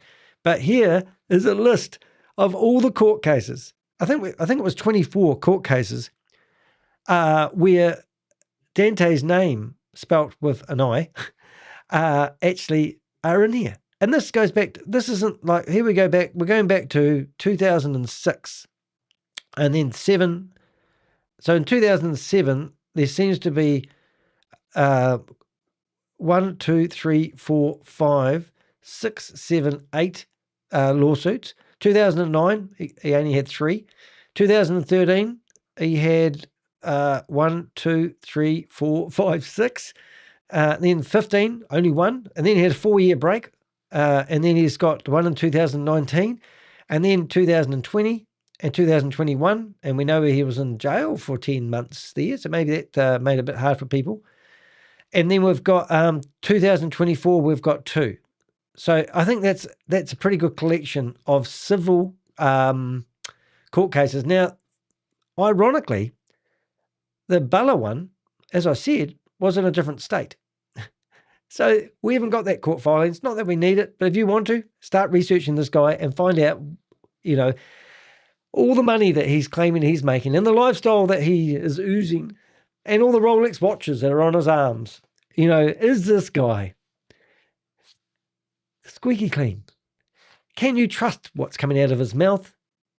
And what's the real story going on? Maybe you're thinking about joining his trading club. We'll find out about that in a few minutes. Since then, my research has identified additional public matters involving Dante's, including civil litigation, criminal proceedings in Florida, spanning a number of years. Those records show that Bella Resorts was not an isolated appearance in the public record, but one of several legal matters involving Dante that are available through court filings. So that's what we do. We're open source investigators, OSINT investigators. That's what we do. Now, I'm just going to shut down a couple of windows to make sure my Avengers aren't trying to send me messages. We did have another photo here coming through. Oh, we've got that both ways now. You guys are just amazing.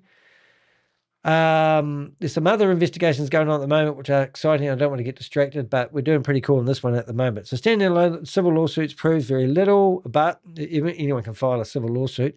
But when viewed alongside Dante's federal criminal convictions for conspiracy to distribute a controlled substance, and that's obviously against the law, the Rule 2004 bankrupt subpoena issued during the Goliath Ventures proceedings, his continued association with the former Goliath promoter Mike Shimlinsky, and his subsequent launch of Young Rich Trades, it becomes another documented chapter in a much larger story, one that I believe deserves closer examination. So a pattern worth examining. One lawsuit doesn't define a person, neither does a criminal conviction or a subpoena or one business venture. Each event should be considered on its own merit. However, one of the most important principles of investigative journalism is to examine the broader pattern. That's what we look for: patterns, templates, or repeat offending, not simply isolated incidents. So if you looked at everything as a different jigsaw puzzle, you might be able to create a little picture. But when you put them all together, the greater picture is more exciting for my team of Avengers, and that's exactly what we've done. I assembled a timeline. I found myself looking at a series of documented events scamming more than a decade. There were Bella Resorts litigation, followed by Dante's federal court of conviction, a Rule 2014 subpoena issued during Goliath Ventures bankrupt proceedings, and then the launch of Young Rich Trades. There are now where he now presents himself as someone capable of teaching others how to become consistent, profitable in the financial markets. None of these events taken individually prove misconduct in another matter. Collectively, however, they provide sufficient reasons to keep asking questions, examine more documents, and test the public claims against available evidence. And I don't know what you guys think about my theory of the Rolex watches. I mean, this video that we have here, and this guy actually stating that he could trade these Rolex watches for crypto. It's one of them other ones. For the watches, that's for the watches. What do you see here money wise right now, cash or crypto? Or crypto. That's why Dante became a person of interest in my Goliath Ventures investigation. Now, how many Rolex watches did Christopher have? 18 Rolex watches. And I think they had a few other fancy watches as well. Not because of a single, was it allegation? Allegation. Oh, not because of a single court case, but because when viewed as a whole, the public records revealed a sequence of events that I believe warrant closer scrutiny. Now, this is really interesting. Now, if you're wondering whether Mikey has discovered an app that enables you guys to make money. So just going back to my previous investigation here, we've got Mike here who's come up with an app where he claims that you guys, Mikey support, where are we up to? Mikey here. So here's Mike, he claims. So I've been sick the last couple of days, and yesterday was really bad. I got completely drained by 6 p.m. I was taking... So translated, he went out nightclubbing at the local nightclub, drunk so much, danced his head off because he's living life like there's no tomorrow because he's about to get locked up, and he's got a husky voice. A nap on the couch. I had no energy to look at the charts, no energy to focus, and I was completely checked out. But you know who doesn't get checked out? Let's guess. Mikey app? Is AI. And Mikey AI specifically. Look at this. The same trade we opened a couple of days ago. All right, so you get the idea. So if you haven't been keeping up with current events, pals, Mikey app is not the scam. I'm going to tell you, signing up for a trading platform or signing up to learn how to trade is not the scam. The monthly fee that you pay is not the scam. But I'm going to tell you what the scam is. So all these guys that you see on YouTube at the moment telling you to become day traders. So we had another, and we will actually get a wee bit off topic, just a little bit. But the other day I saw this guy, and he's now removed his content, funny enough. But this is all relevant to what we're doing, just so that you guys are educated and know the best. So we've got Earl Batman Stinger, right? So Earl Batman Stinger was promoting a trading app. He was promoting the fact that he's come up with a way where he's learning how to trade. And he's going to share his knowledge, experience, and skills, right? So when we come down to this guy, this video here, so this has since been made private, All right. So let's have a look and see if it's been removed since I've mentioned it. Yo, this makes day trading easy. Yo, welcome to Team Go Mode.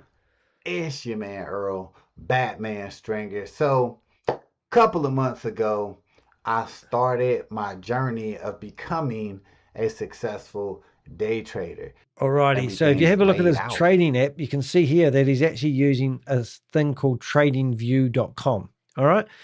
And down in the description here, he tells people there's a link in the description. So I went off to the link in the description and I stumbled across this, and he's now put this video back. This video was set to private last night.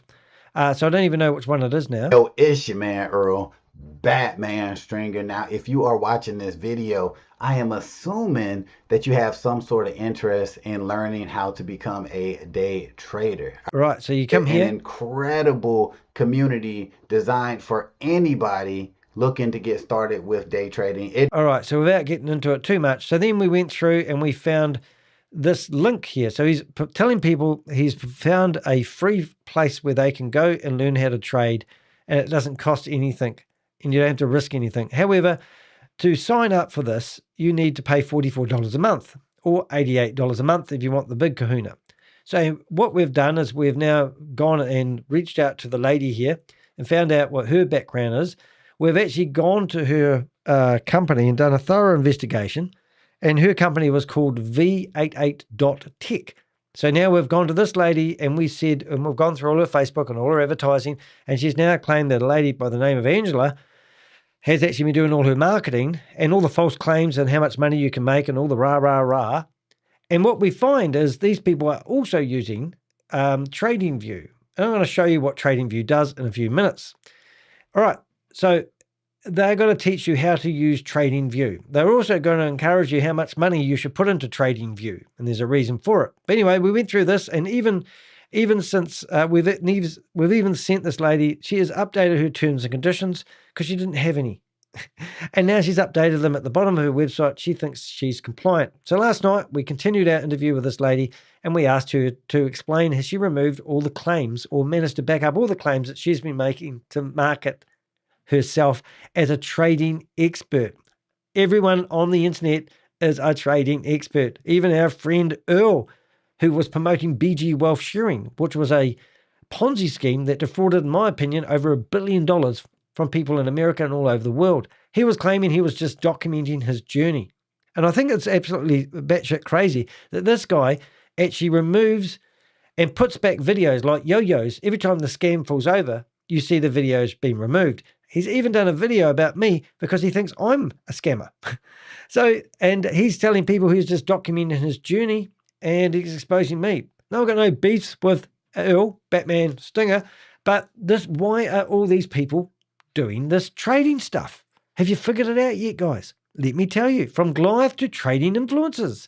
One of my most surprising developments through this investigation has been seeing Dante re-emerge on social media alongside Goliath promoter Mike Krilinski. Now, if you want to, you can click on that name there and you can go to all the other articles where I've mentioned Mike. And we've even done a deep dive investigation on Mike. So there's no shortage of information about these guys and the Mikey app and their heroes, the Andrew Tates, and how they're trying to mimic him, how to get that monthly fee.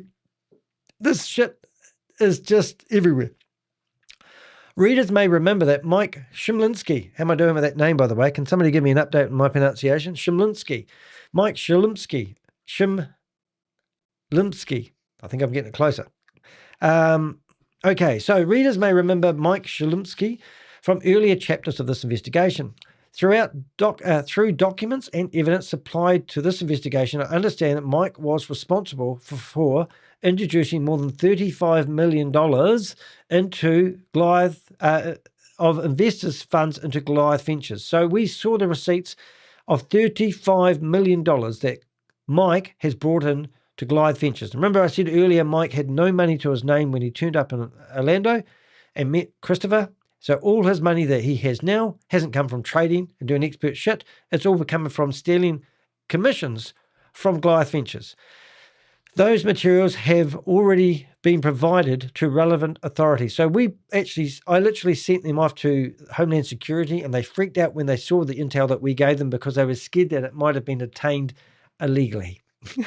And it might be dragged out in discovery. But anyway, we still proved to them that Mike has brought in $35 million for Goliath Ventures. And he's probably received 8% per month for doing that.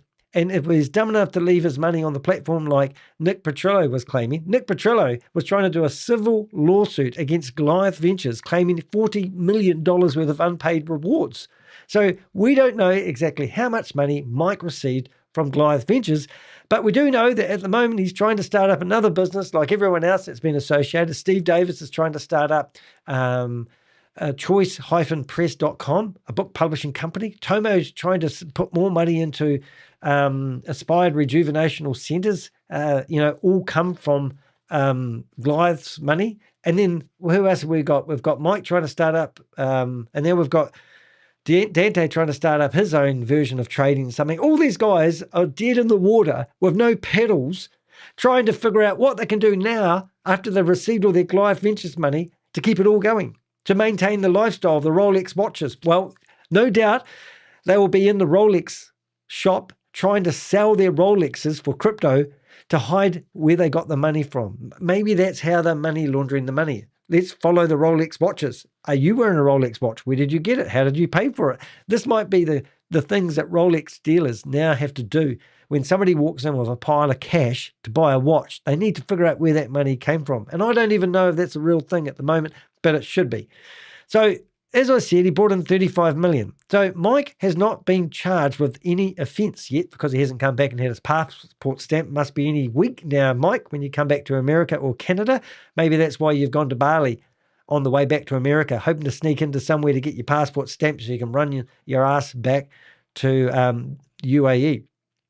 And I make no allegations of that he has committed a crime. However, bankrupt records show he has been served with a Roll 2004 subpoena. Now, I don't think I added that. Or maybe I didn't. And I did want to add that, and I will add that and update that on the blog. But we've actually got his subpoena. I will make sure I make that available. So if you come back to this blog, requiring him to produce external financial records, communications, cryptocurrency accounts, and documents related to Goliath Ventures, Christopher Delgado, and any transfers between them. Right. Now, this is funny because I think you'll like this. If you see this logo here, this actually is the brand and the logo of TradingView. Today, Mike appears to be living in Dubai, where he has revealed himself as a day trader educator. Through his social media accounts, he encourages followers to join Telegram groups, download the Mikey application, and learn trading strategies using the TradingView platform. Right, so you click on this TradingView platform. Oh, damn it. I don't want to do that. I want to go back to where I was so I know where I was at. There it is, and I'll hold that down. I will fix that in a minute. Remind me to do that later on. So anyway, you go to TradingView, and I don't know if you noticed, but I've now got an affiliate link. And you're thinking, why has Danny got an affiliate link? So look, I signed up, and it says upgrade now, 30-day free trial. And that was quite cool. So I went through here, I signed up, and I went to the media kit. I went to business, and I went to the partner program. And when you find out about the partner program, and this is telling you what the scam is, if commissions you get, and this is what they said to me so far. So let's have a listen and see what they say you get. Commissions you get. You earn cash for every first-time subscriber you refer. Plans. Monthly, annually, essential $10, $60, plus, $25, $100, premium, $50, $120, ultimate, $200, $400. Right, so if you want to support the channel, make sure you follow the affiliate link.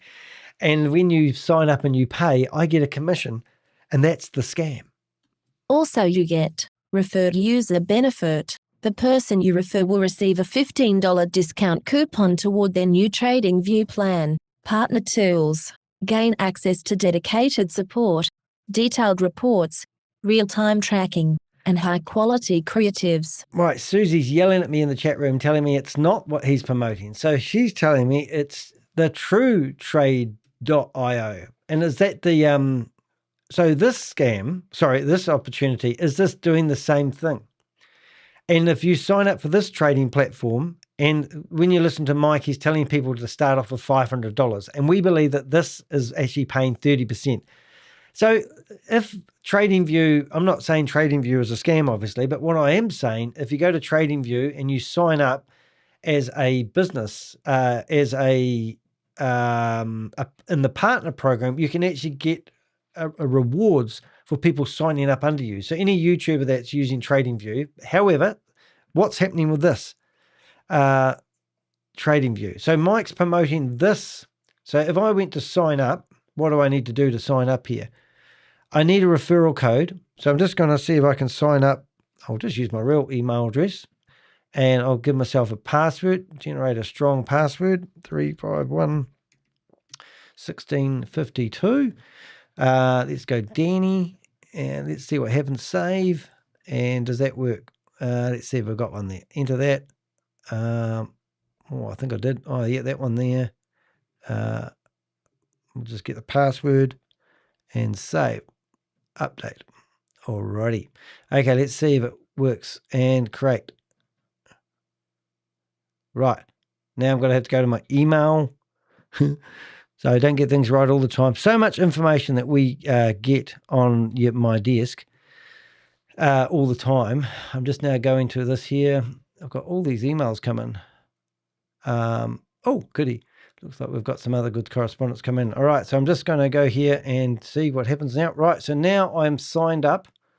And if I deposit, and I've actually seen these guys before, and I think it was Mr. Earl telling everyone that if you didn't get his referral link in the box when you sign up, to go back and click on his link again, because it must be a thing. So now I'm looking for orders, assets, deposit. I'm looking for a way of getting commissions, markets, and trades, referrals. There we go, referrals. So now there we go. So invite friends, get paid, repeat. Here we go. Listen to this, guys. Refer and earn. Invite friends. Get paid, repeat. Earn up to 35% commission from every trade your referrals make. Automatic, ongoing, and instant. Paid from their trading fees. Oh my goodness. Isn't that crazy? So should I update the blog with download Micah application and learning strategy using TradingView platform? So that you're not using TradingView platform. So that's completely wrong. So what I really want to do is edit this blog. All right. You look through your, okay. So now we want to do is edit the blog. And what we want to do is, so that's a scam though, isn't it? I don't really want to actually promote that if it is a scam. So it is actually here. And if we go through to here, it's True Trade. I'm going to do the link anyway, because so what I'm trying to do here now, guys, is fix up my stuff up. I do want to actually add the referral link. I want to see if that works.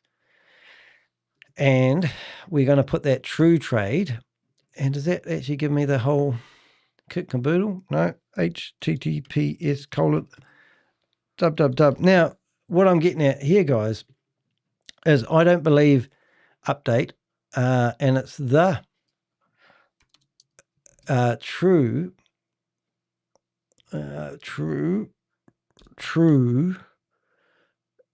trade. Obviously, I'm really good at doing this with spelling words. True Trade platform. Right. Is that right? Using the True Trade platform. So that means I want to get rid of that, because that's not relevant. And then I want to go back. Oh, and also I wanted to, I don't think I can do that in a hurry, but I want to actually link his subpoena. I just want to see if I've actually got a subpoena handy. So subpoena. I'll do that later, because anyway, you get the idea. So have I got that right now, Suze? Look at, you looked at this during your, yeah, no, don't put his referral link. Okay. All right, I'm not trying to actually profiteer from that, but the honest truth is that there's idiots out there that might sign up. And if I can track people that sign up under my referral link, it would be quite interesting to know how this system works. So as I said earlier on, we actually did have, why is that still there for? Did I not save that? So we've now got off topic, haven't we? We need to edit the post. I don't think I've done that right. 1 minute, please, caller. Where did that go? There it is there. Did I not do it? Oh my goodness, do we have to do this again? We do. Okay, so did we go there? Trading posts, the true. We update that. We get that there. We need to, boy, I hope you guys have got patience. Not much activity in the old trade, true trade. I presume it's all one word like that. And then we'll get rid of those 1, 2, and then we'll go back to here, delete that, and hopefully we'll be able to save that now. Update. All right, so that actually put my referral link, but okay, so you can do whatever you like. Now, what would be interesting to do, and this is what we do as Avengers to stop these guys. If they're getting 20% commission, like to invite friends and get paid repeat up to 35% commission for every trade that that your referrers make, ongoing and instant. Now, whether this company's doing real trading, to me, would be a real big question. You know, all right, thanks, Susie. I just want to, I actually do want to update this because I don't like, I don't know if that's going to come through though, a desktop. All right, I'm just going to have a look at, all right, so I am going to update this in real time and you guys can just sit there and wait for a bit. I'm just, it's important to get this stuff right. And I want to show you what we do. So Mike, otherwise I forget what to do. I never actually have a life. And I'm sure you guys like looking at our subpoenas, what we're doing. So we're going to look for that line I just mentioned just before, publicly documented. Most hid like the records, October. We're now looking for the trading app. Am I trading influencers? Have I missed that? Worth a pattern worth publicly documented. I just need to look for the word trade. Trade. What has gone wrong with my computer today? Trade. Am I doing something wrong here? Oh, we're looking at the wrong. No, we're doing the right one. All right. So what I need to do to find it is I need to shrink it back down here. True trade. It is here. So we are getting here. So here we've got Mike Casino, readers, my surprising events, investigation. I'm just going to get this read so I can figure out where exactly to put this. One of the more surprising developments during this investigation has been seeing Dante Spitalieri re-emerge on social media, alongside former Goliath promoter Mike Chmielewski. Readers may remember Mike Chmielewski from earlier chapters of this investigation. Through documents and evidence supplied to investigators, I understand Mike was responsible for introducing more than $35 million of investor funds into Goliath Ventures. Those materials have already been provided to the relevant authorities. Mike has not been charged with any offense, and I make no allegation that he has committed a crime. However, bankruptcy records show he was served with a Rule 2004 subpoena requiring him to produce extensive financial records, communications, cryptocurrency accounts and documents relating to Goliath, Christopher Delgado and any transfers of funds between them. Today, Mike appears to be living in Dubai, where he has reinvented himself as a day trading educator. Through his social media accounts, he encourages followers to join Telegram groups, download the Mikey application and learn trading strategies using the True Trade platform. Dante now appears to be following a remarkably similar path. Yeah, so, yeah, and that's important. I don't know if I can actually upload that, but I'll give it a go. Sometimes it lets me, and other times it says, no way, Jose. And this time it said yes. So why is that important to me? Because I like to document everything we do. So where we go to the subpoena rule here, whoops, a daisy. Oh my goodness, is this going from bad to worse, this edit? So we're going to go and highlight that. We are going to put that link into here. We're going to save that link. We're going to edit that link. We're going to make sure it opens in a new box. We're going to update. We're going to click that logo there. We're going to go upload that. We're going to upload that. going to check that that one opens in a new window. We are. And where it says subpoena, we can get back on track now. So after all that, the only thing we haven't done is put the logo back of True Trade. But if we go back to here, we get rid of this. So that's the scam, ladies and gentlemen, is that they are promoting the hell out of this platform. We haven't done an investigation on the True Trade, but we are finding that these trading companies know that trading is so hard. I don't know how they make their money. And this is the part that makes me really confused. So let's just put this in perspective here. You have got companies out there that are claiming that they are providing utilities for people to do trading that can pay out 35% on the money that you use to do the trading. Where does that 35% come from? Is that something, I've got that right, haven't I, Avengers who are listening to me? I mean, that money must be not going where it's meant to be going, because how on earth can you go along to the bank and the bank says, look, we're doing share trading, and we want to give you 35% to anyone that you refer in our front doors who invest. Because as far as I'm aware, if I'm putting $100 into the share market, I'm putting in $100, not 65% of it. Do you know what I mean? So that's just ridiculous. But anyway, that provides an avenue for these promoters like Mike, Dante, or Earl Batman Stinger to actually make money by making up any story they like. And as soon as you go along and you click on my referral link or their referral link, maybe that's how I can fund the Avengers. Don't know. But anyway, you get where I'm coming from? It's disgusting. Well, is it disgusting?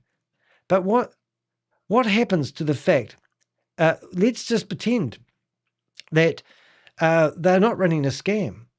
Then just let's use logic. Where is the money coming from? Do I have to worry about if you guys come along here and click on the True Trade platform, and then all of a sudden I get 35% of your $500 that you put into the platform? And I'm meant to be happy about that because I deserve that money because I promoted it. Do I not have to investigate whether the True Trade platform is actually the real deal? Well, doesn't it matter anymore? I can just promote whatever I like. But do you see a pattern here?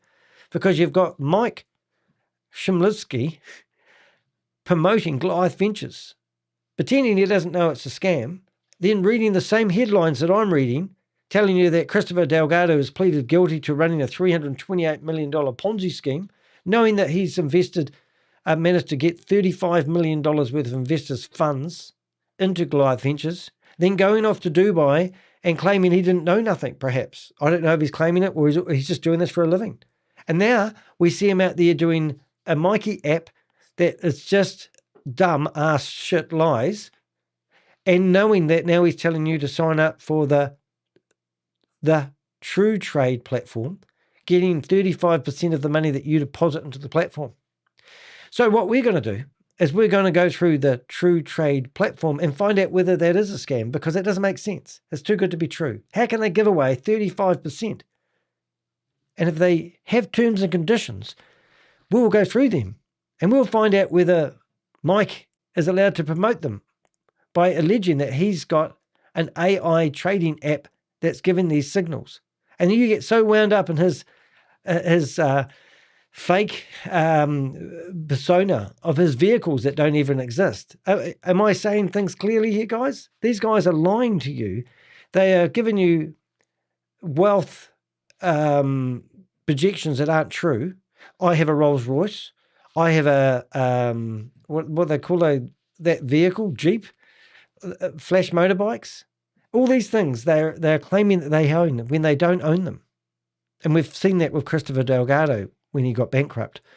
Anyway, so he appears to be living in Dubai. We know he's currently in Bali. He's reinvented himself as a day trader educator who's been doing this for years, apparently. Through his social media accounts, he encourages followers to join Telegram groups, download the Mikey application, and learn trading strategies using the True Trade platform.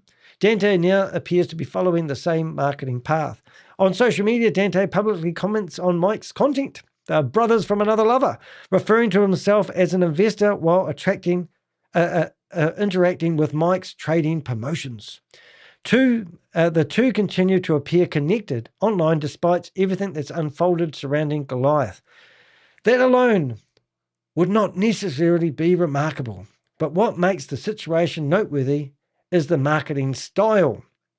Earlier this month, last month, actually we're in a new month already, I published evidence showing Mike using luxury vehicles and social media content that appears to be the same vehicles with the same Dubai registration plates used by another self-described crypto influencer during identical style promotion photo shoots. And now we see them both in Bali together. Even this morning, we discovered that before we actually published this blog for the second time.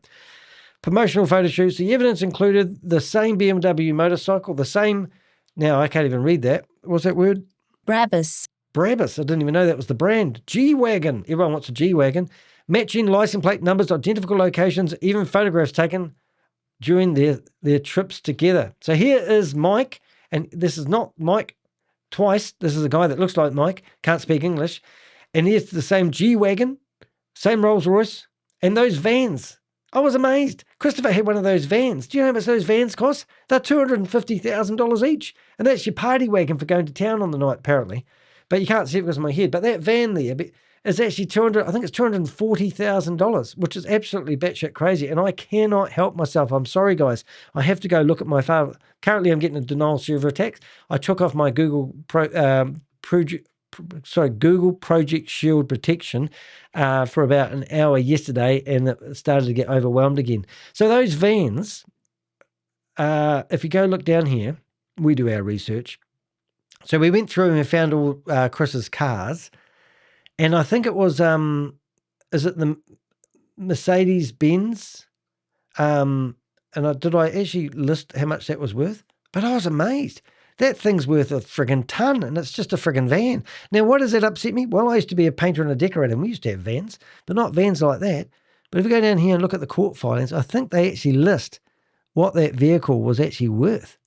And I'm still getting over it, obviously. I have to get therapy. Does it actually list them? No, it doesn't list it. Oh, there it is. It does list it. No, it just lists them, but doesn't list the value of them. But yeah, so if anyone wants to do a bit of a look up, Mercedes Sprinter. I'm pretty sure that's the same one. Let's have a look. Is it the van? Sprinter. Yeah. So if you look at cost, that's a better way of doing it, Danny. Cost. Well, that's not helping us. AI model. Maybe not. Sprinter.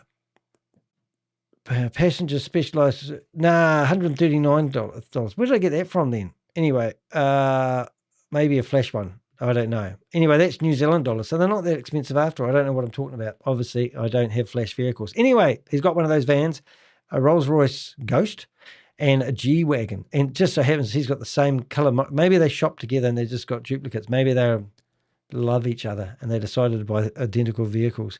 Anyway, what is Susie saying now? I'll just go back to your previous messages. We've got, but this is what I found on another site about true trades. When someone signs up through your link and trades, you receive 50% of the trading fees those referrals generate. Hold it. 50% of the trading fees those sales generate. So you're not getting 50% of them signing up. You're getting 20%, I think I saw. Is that right? So if you go back to here, it says commission rate, 20% commission rate, referral fee, invite now.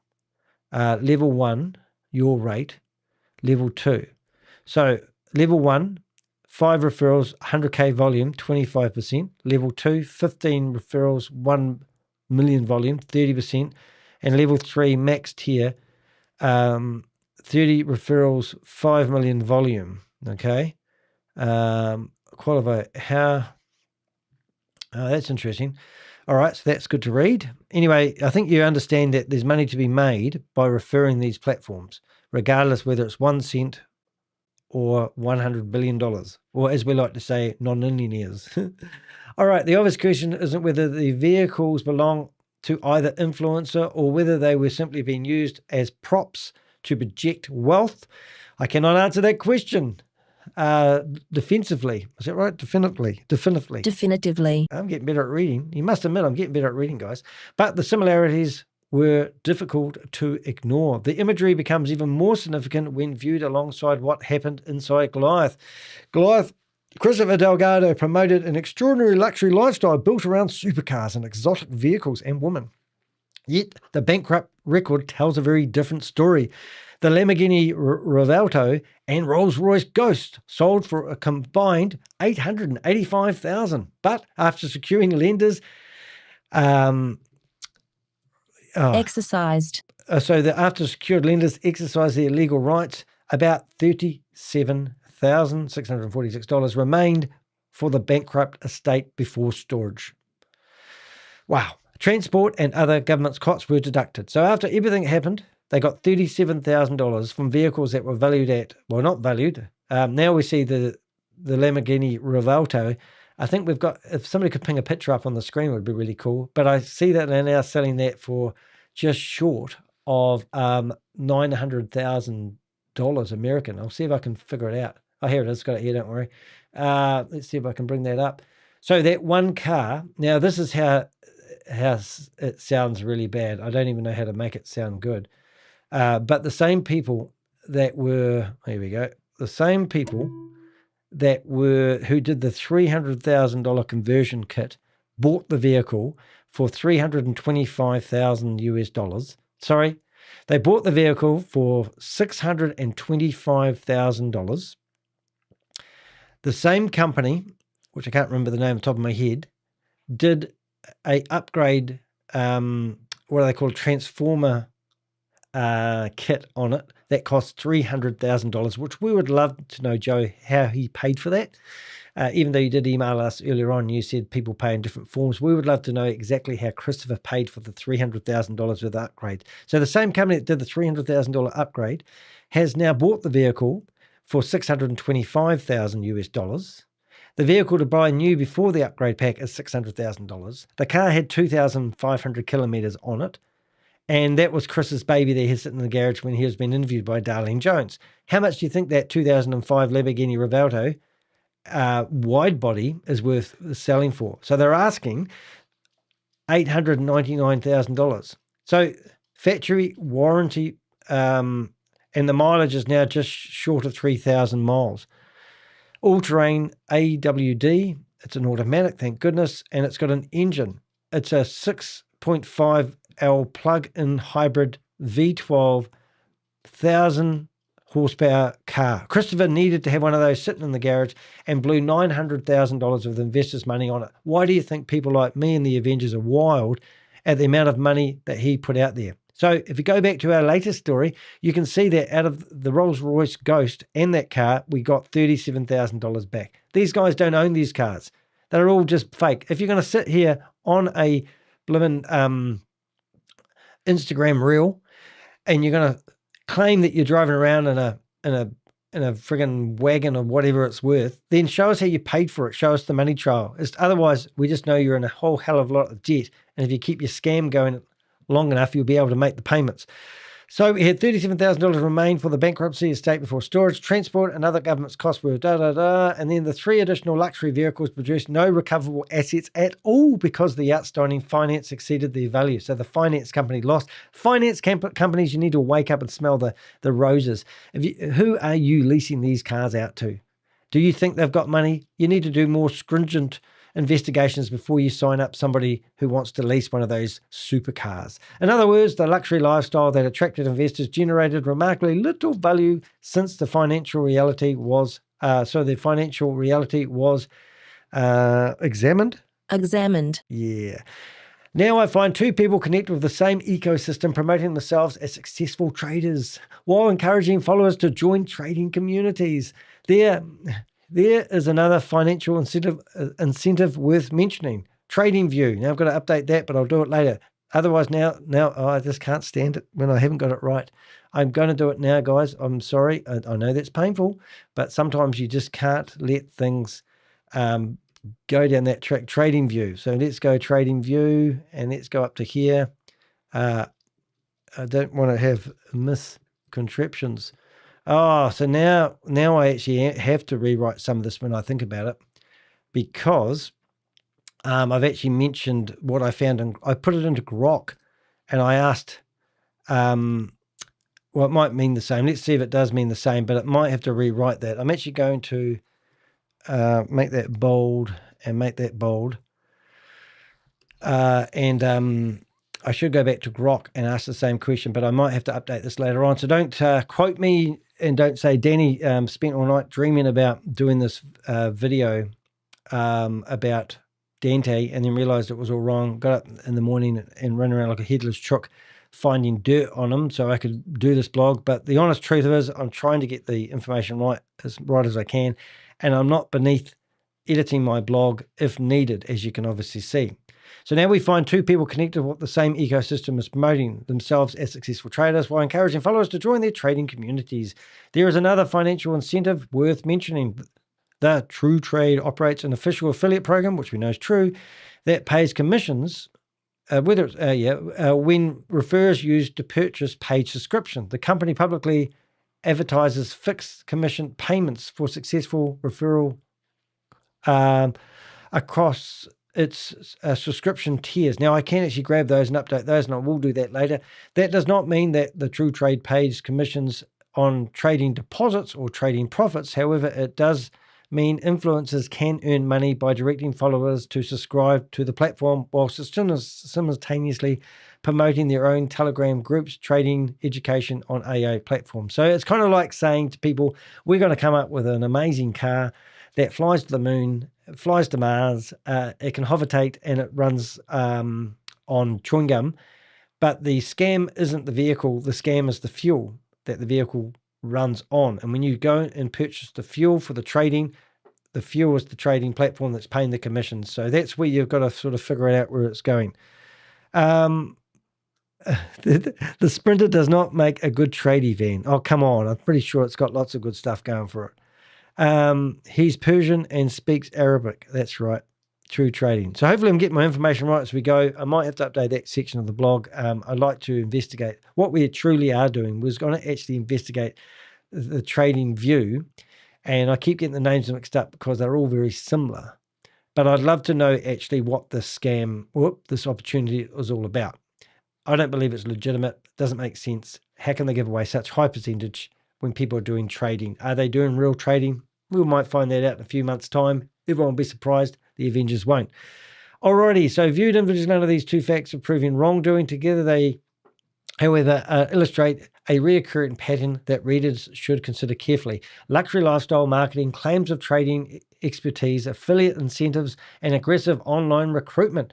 After everything that has happened with Goliath Ventures, I believe potential investors should approach these promotions with a healthy degree of skepticism. Don't believe everything you hear or see. It's getting old, guys. A different story emerged. When I first contacted Dante, I expected our conversation to either reinforce, what am I trying to say? I'm just going to read this because I'm a bit... Reinforce or challenge what I had already uncovered. Yeah, that's what I did. Instead, it did both. Through our exchanges, Dante consistently maintained he was nothing more than an investor. He denied being an employee of Goliath, which we know, declined receiving commissions, which we know, and declined building a recruitment organization beneath him. So that was all right, but now we do know that he was under Mike, and he was one of Mike's investors. So now he's buddies with Mike still, even though Mike left him over the cliff and he lost, I think, $100,000 in his investment. He's still friends with Mike, and now it looks like he's mirroring what Mike is doing. He explained that he explained that he publicly supported Christopher Delgado because he genuinely believed in the opportunity and wanted to share his own investment journey. Good on you, Dante. As our conversation continued, I found no evidence that Dante appeared on Goliath's official website and as a company representative or held formal management position, and that's true. The distinctions matters. Promoting an investment opportunity, promoting an investment opportunity and operating one is not necessarily the same thing. Equally, it doesn't need employment contract or official title to influence the decisions of others. Throughout my investigation into investment fraud, I've repeatedly found that public confidence is often built by the people standing around the founder just as much as the founder itself. So it's not what you know, it's who you're rubbing shoulders with. Christopher went into all those charities, didn't he? And he donated. He was the man about town. He had the flash vehicles, he had the Lear jets, he had everything you could think of, even though the whole lot was on hock, which is amazing. He did that because he knew that lifestyle marketing actually works. So he would have been an associate of Dante, no doubt, knowing that Dante had a social media following, if we want to go down that angle. Did Dante have to investigate Christopher to associate with him? Probably not. They shared a few drinks, maybe a few Rolex watches. Who really knows what's going on there, eh, fellas? Photographs, videos, investor events, luxury lifestyle, social media posts. Individually, they may appear insignificant. Collectively, they create an impression that an opportunity has already been vetted by successful people, encouraging others to trust what they have seen before carrying out their own due diligence. Hey, because he's done it, I'll do it too. That became one of the most central questions of the investigation. Not whether Dante considered himself just an investor, but whether the public association with Christopher Delgado helped build trust in Goliath Ventures, while new investors were still deciding whether to hand over the money. So look, Dante, he's a raving success. He's had this travel business. He's been in jail. Well, we didn't publicize that, but let's just say this guy looks like he's intelligent enough. If he endorses Christopher, all his young 37-year-old friends will probably think because Dante invested and Dante is out there in the public arena that he's done the due diligence. So let's just follow the path of destruction with him. Okay, let's see. Young Rich Trades. Where the hell did you get that name from? While I was still interviewing Dante, I discovered something that I hadn't been expecting. He had quietly launched a new business called Young Rich Trades. Now, that's just too good to be true. So let's have a look at this. So let's go on one. There we go. And there's the video that you can see and you can watch. And it's one of those websites where you've got graphs and lines and percentages and no risk framework. Why traders choose? Well, we know why they choose, because he wants them to sign up so that he gets that commission. Online system built in order. And then you've got all the marketing that you can read. Nice looking website, very pretty. Even got 5 frequently asked questions. But a couple of things that might be lacking at the bottom here was terms and conditions, disclosures, and privacy statements, which we always go and look at. But anyway, we found another website just last night. I found this website. Day trading, taught right. Oh, it sounds good. The home for the blueprint, the trade journal, and the work that gets you your first profitable trade and your verified certificate to prove it. So you're going to get a certificate by the sounds of it. And if you go to the bottom here, you can see gold medals and lots of green bars, no red bars, because that's all good for the psychological brain. He's going to give you a blueprint that's written by God, because it's going to be like success. And down the bottom here, to make sure, he actually has got terms of service, privacy, and risk disclaimer. The risk disclaimer is very, very important. So as I do, we got them all scrutinized. And we've got the risk disclaimer. We've got educational only, you make the call, no guarantees, hypothetical performance, use risk capital only, and no liability. So basically, if you use his services, even though, if you go back to his original video, let's have a listen to this. You will love this first video. You listen to this.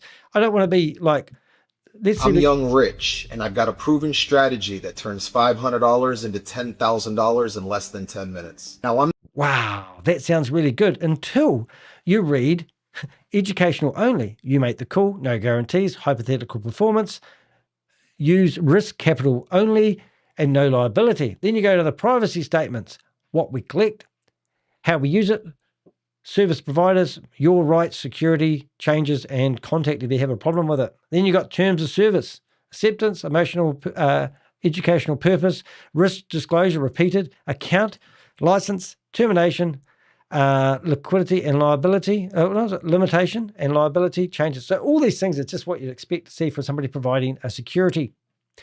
Right. So we've got Dante sitting here telling everyone let's continue.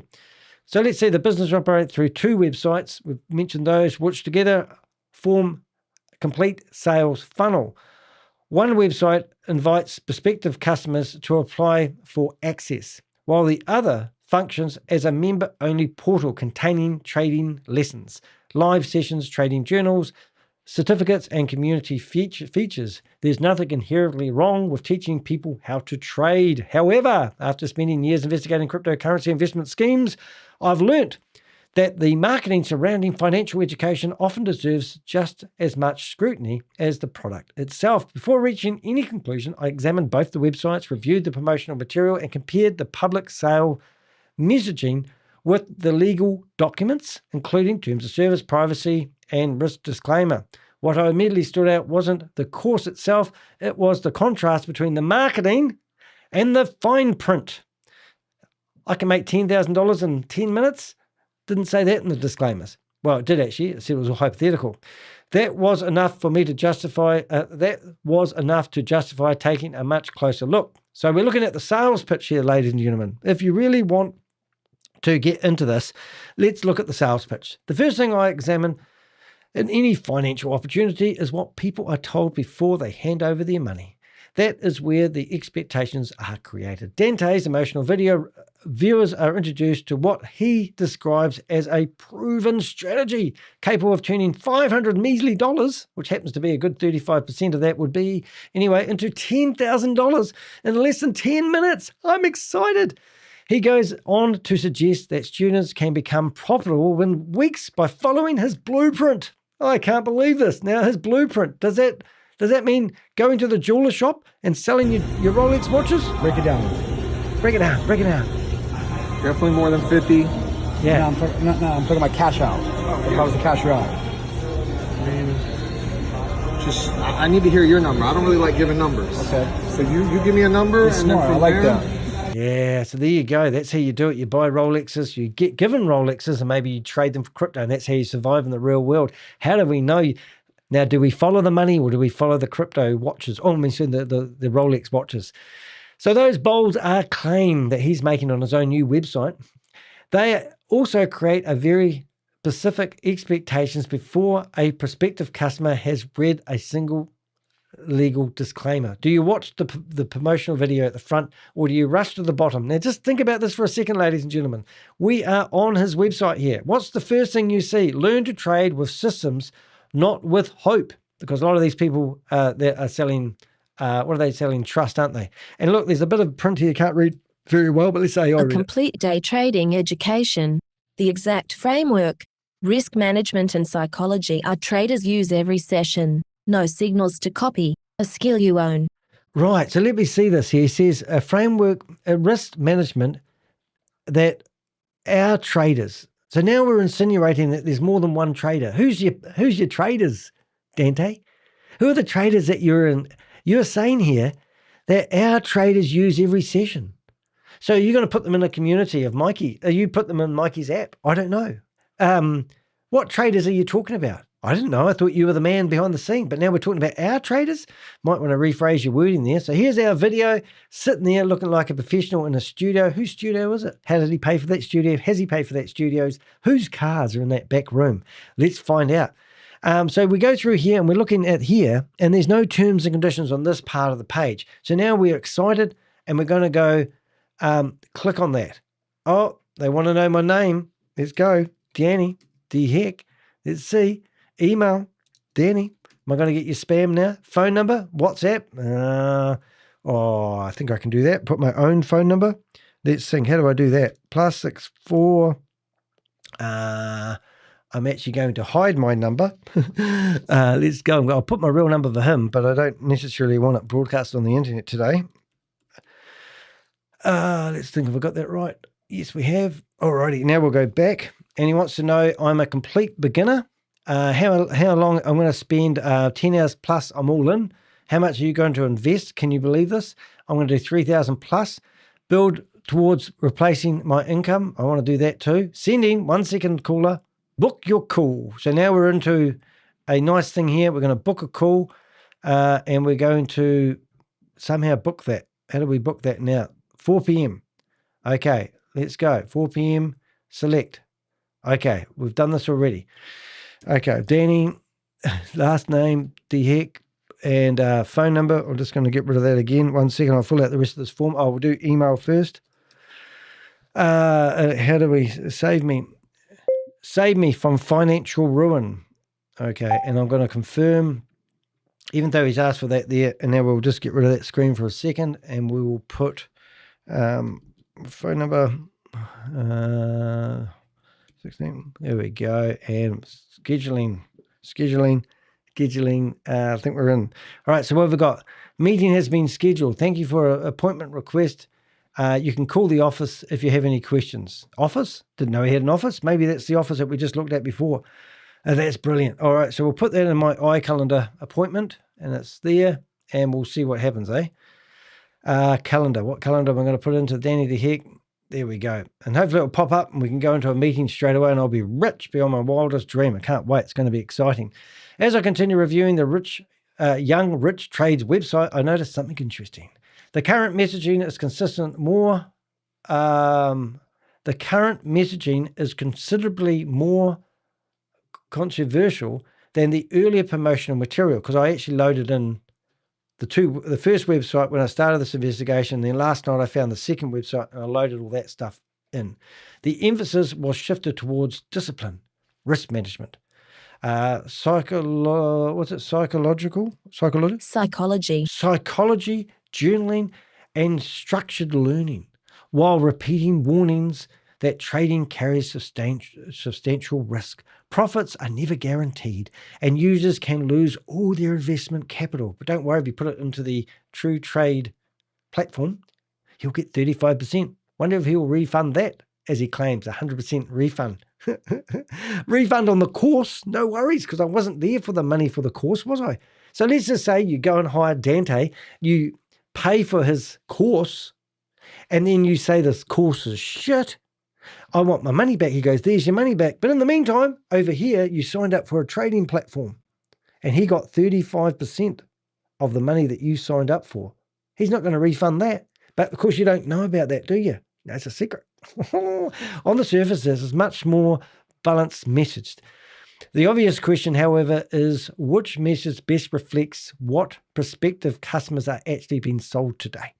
Throughout my investigation into investigating schemes, I've seen this pattern before. A bold promise attracts attention, while the legal documents quietly explain the outcomes can never be guaranteed. That doesn't automatically mean anything improper is taking place. Oh no, just use your own imagination. Doesn't actually, if you want your money back, hang out at your local Rolex dealer. It does, however, make the earlier marketing material an important part of the story. Okay, looking beyond the marketing. As I dug deeper, I found myself asking the same questions I asked whenever I'm investigating a new investment opportunity or financial education platform. What is actually being sold? How does the business make money? And what happens if someone applies? What happens after someone applies? Okay. The public-facing website are professionally presented, but they leave several important questions unanswered. There is no publicly advertised course price, no explanation of who the instructors are, because he said more than one, and no clear identification of the legal entity operating the business. So imagine that. I've booked myself an appointment with Dante, and all of a sudden I get somebody from Bali asking me if I want some help. Maybe he's outsourcing all his blueprint trading because he's too busy at nightclubs getting bottles of champagne delivered, or he's too busy with his woman that he seems to be claiming that he's a pimp for. His words, not mine. The application process also caught my attention. Before prospective students are told what the program cost, they are asked a series of qualifying questions about their goals, their availability, how much money they're prepared to commit to their trading journey. That information may simply be used to determine whether the applicant is suitable for the course, whether he can get the money. If you said $1 million, I'm sure you'd get his full attention. It may also be used to shape the sales conversation that follows. I bet your price, if I said I have got $100,000 to invest versus somebody who's got $5,000 invest, wonder if the monthly fee goes up. Anyway, just putting it out there.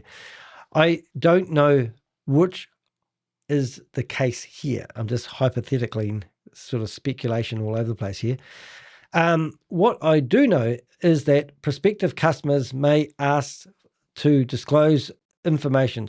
What I do know is that prospective customers are asked to disclose information about their financial capabilities before they are told about the product cost, which is ridiculous, really. I also found repeated references to live trading sessions, verified certificates, trade journals, and structured learning. Yet very little publicly available information explaining who delivers the training, how the certificates are verified, or whether members are eventually introduced to specific brokers. Charting platforms, I can't even read that word. Proprietary Trading firms, or affiliate programs. None of those observations prove wrongdoing, but they do make me go, I've seen this before.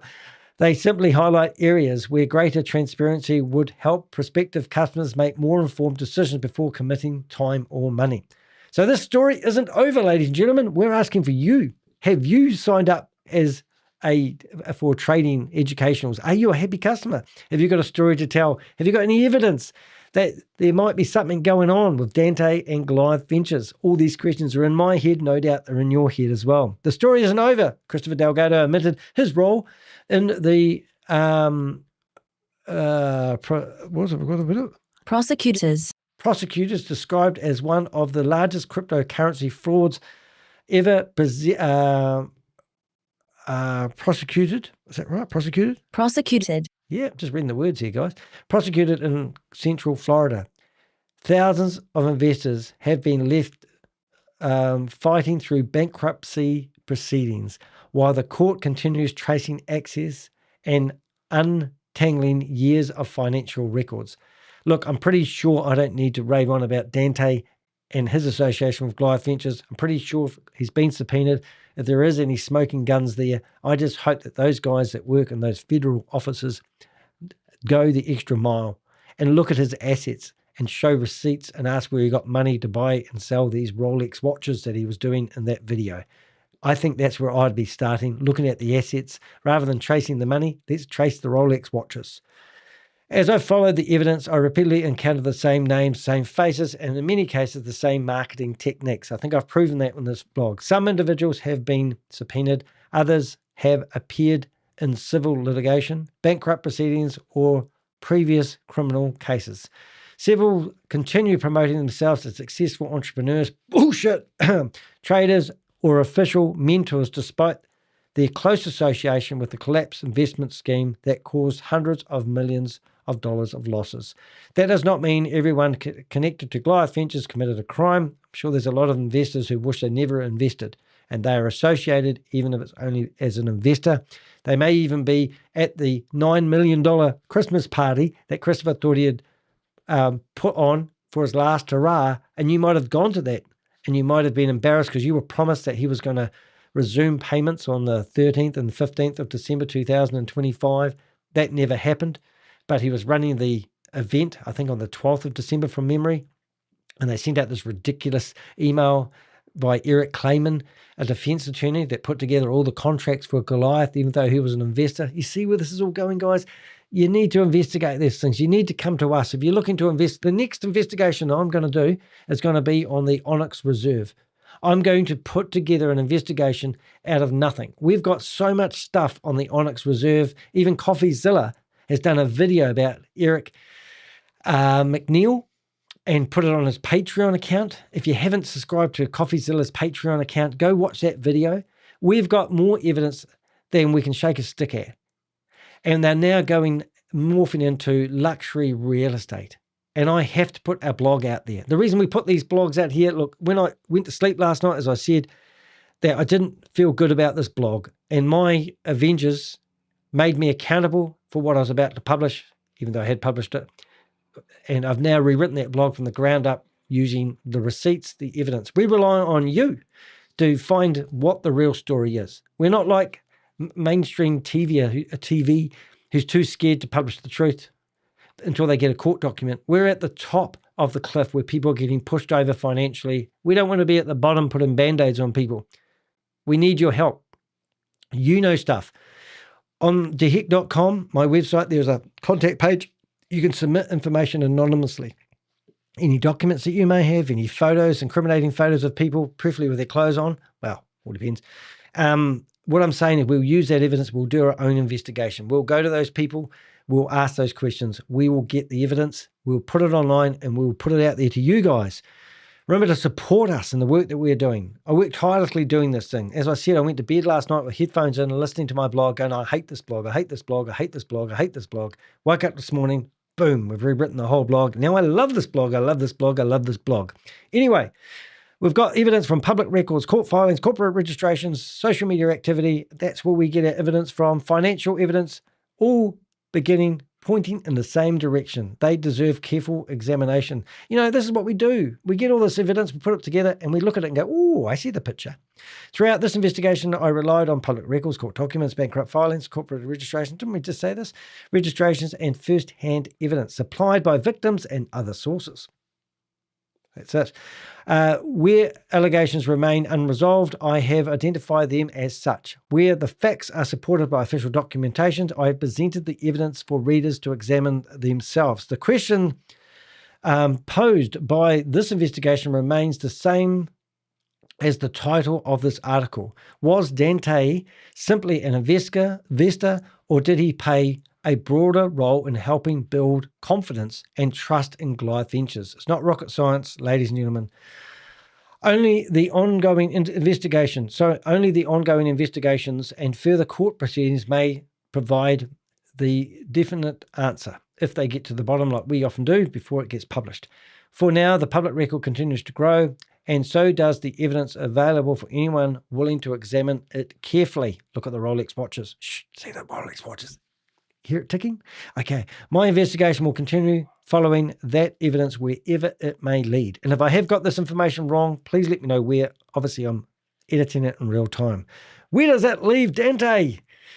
Well, I first added Dante to my list of persons of interest. I had no idea where this investigation would lead. Months later, after reviewing the court documents, bankrupt filings, corporate registration, archive videos, social media activity, and public statements, I have a much clearer picture of both Dante's account and the documentary evidence surrounding him. Based on the evidence currently available, I have found no evidence that Dante was an employee of Goliath Ventures, held a formal executive position, or controlled the company. But what I did find, however, was someone who publicly associated himself with Christopher Delgado, attended investor events, promoted Goliath Ventures on social media, appeared alongside key figures connected to the same scheme, and helped protect an image project an image of success while investors continued placing their trust. Because all these Ponzi schemes and scams all rely on one thing, and that's building trust and belief and hope. That's three things. Anyway, and their money, so trusting their money into the business. The public record also reveals the broader picture. Dante has a previous federal felony conviction, later faced separate criminal charges in Florida, became the subject of Rule 2004 bankrupt subpoena, seeking executive financial records for communications relating to Goliath, and now has emerged online promoting trading-related content alongside former promoter Mike Shininsky. How'd I go? Any good? Okay, right. None of those facts on their own prove Dante committed fraud in connection with Goliath Ventures. Equally, I hope he hasn't. They cannot simply be ignored. Why do we have to ignore this stuff? Why can no one talk about the elephant in the room, as my mother used to always say? This investigation has never been about guilt by association. It's been about following the evidence, documenting what the public record shows, and comparing public claims with verifiable facts. Dante has consistently maintained that he was only an investor. Whether that description fully reflects his role as is a question that readers, investigators, and courts will continue to examine as additional evidence emerges. And that's where you come in. What do you know? Tell us, tell me, tell my Avengers. We will tell the world. We will not wait for a court document to come out and then wait for it to be on 6 o'clock news with Channel 9 News. Darlene Jones and I are getting on well at the moment. We're going to have a cup of tea together when I'm in Florida.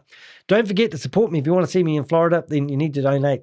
And I've just had a generous donation here by one of my Avengers here that's in here every day. Even though they have a job and they drive a $500 car, they donated $50 Australian to me, and that is so generous. Thank you so much, Nev. Now stop giving me money and wait for somebody else to help donate me. Would you like to meet me in Florida? I mean that in a nice way. I would like to be in Florida. And donations is how I'm getting myself there, so I really appreciate it. Anyway, any donation will go, will give you my love. Somebody yesterday also donated a $50 donation, which is really, really nice. Eventually, I will get enough bricks together to build myself a house in Florida, I hope. But what I'm saying, anyone that gives to me it's not taken as a joke. I really do want to be there. I actually might be able to hook my way there on another event, which have offered to fly me over there, which is too far apart. So I might have to go to America twice in 3 weeks, would you believe? But hopefully it's 3 weeks, not 6 weeks, because 6 weeks means I won't have a life. I'll be sitting there on the beach drinking tequilas, thinking all sorts of things. So what I'm trying to get at, I have to go over there for the court date of Christopher, and I'm going to pay for that out of my own monies. And then the next thing I was going to do was there's another event which have offered to fly me over there, which hasn't been confirmed yet, which I'm going to be part of. But they're in 2 different states. But I thought that once I was in America, it would be cheaper to go from one state to the other locally. And it means it makes it all affordable for people like me who don't have big bank balances. But I do appreciate all the donations I get and all the comments I get and the people sharing this. Anyway, let's carry on. We've only got a couple of sentences left. I'm talking very fast today.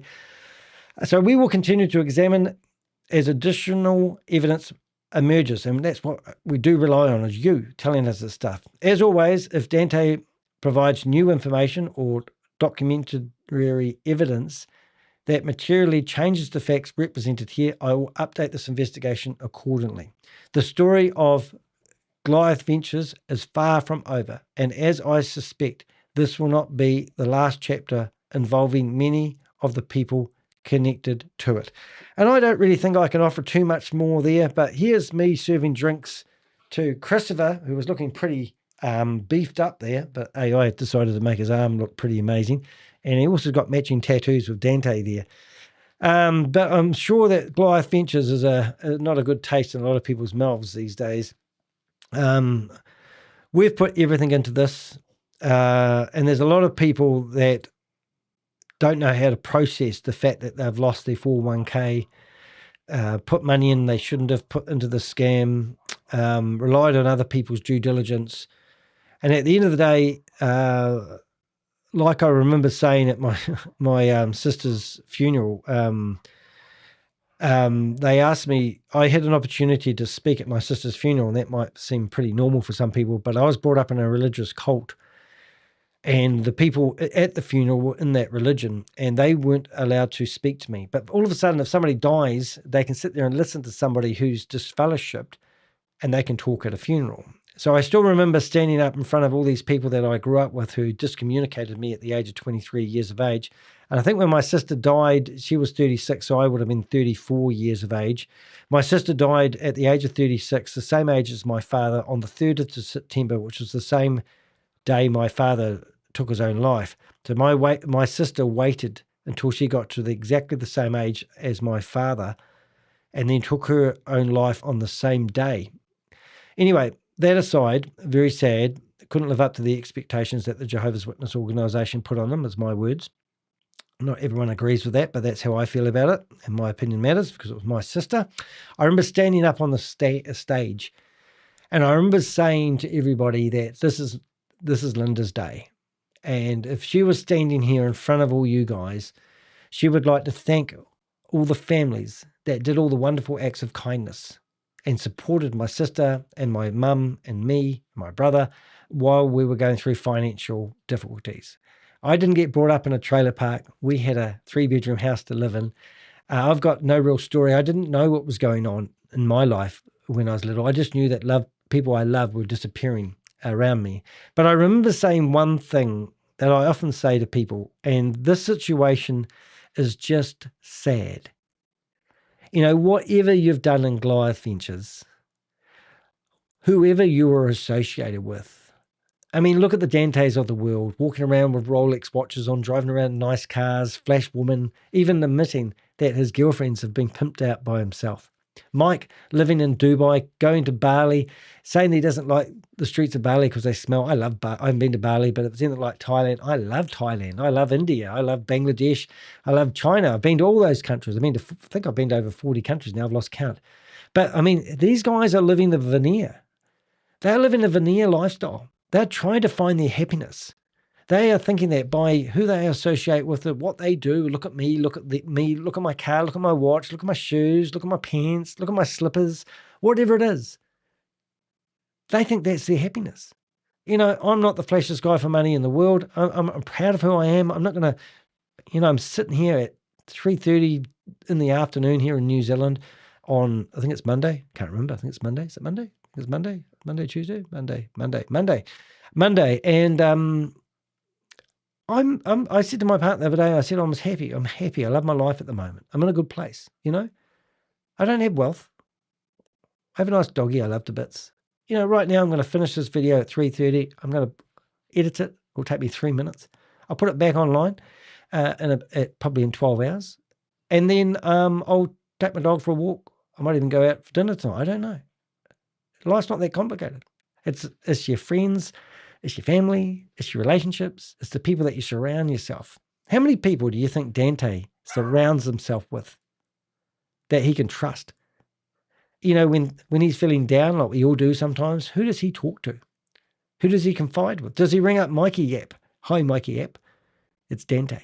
Just thought I'd drop in and say, how you doing? And Mikey Yap writes back and says, that doesn't add up. Buy some crypto. Buy a trading platform. I need 35%. I mean, where do they find their happiness? Are they happy? Is Christopher Delgado happy now? I didn't find her attractive. Boobs are too big for me, but his girlfriend, Ty. I mean, what sort of happiness, what sort of love? He's got this one lady who I've talked to with voice messages, and she's telling me that I don't understand Chris. You don't know Chris. Chris has never do this to anybody. Well, he's just pleaded guilty in a federal court for running a $328 million Ponzi scheme. How does his girlfriend, partner feel about that now? How about all the evidence that we've dug out that Christopher had 8 different girlfriends since he left Andy, his wife? How does Christopher feel about the fact he's going to leave 3 kids? Is it 3 kids? I think it's 3 kids. I think he's got 2 of his own kids and 1 kid's adopted. He's got 1 kid that's on the spectrum. Has Christopher found his happiness? Christopher was proclaiming in those interviews that he was a family man. He would fly across the world in his private jet that he never paid for to go watch a soccer game for his kids. I mean, what a load of bullshit. He doesn't care a stuff about his family. That's not what we do in life if we really do love about our friendships and our family. We don't commit fraud. We don't mislead people with fake statements to hook them out of their money. Money's not, they say in the Bible, which I'm not really a big fan of anymore, that the love of money is the root of all evilness. And we wrap that off and we go, money's the root of all evil. No, money's good. Money can be great. It's the love of money, putting money before friends and family and relationships. Get your priorities right. Because when your health packs up, I don't know if you've had a health scare, but I have, the people that turn up to see you in the hospital are the true friends. The people that go out of their way and do random acts of kindness, the unsung heroes, are the true people that you want in your life. Stop tracing this dream. And if you've lost money to Goliath, then cut your losses. Stop hanging on to hope. Get on with it. Find something that's going to give you happiness. Don't rely on money. And that's my message today. And I think I need to dedicate a thank you message to my Avengers who stopped me from publishing a shit blog, and thank them for using their archives of information and pinging me all those PDFs you did this morning, all those clips that we've been storing on Dante and Mike, and pinging them through all last minute as I built this blog. It really did make a better blog than I thought I was going to produce when I went to bed at night. So anyway, if you're listening to this, hope you've enjoyed my blog. Thanks to my Avengers, the AAA, the Avenger Anti-Fraud Alliance. We are available for hire. If you want us to investigate anything, reach out to us. We are there to investigate any naughty people on the planet, and we'll make a bloody good job of it. See you in the next video, guys. Thanks for watching.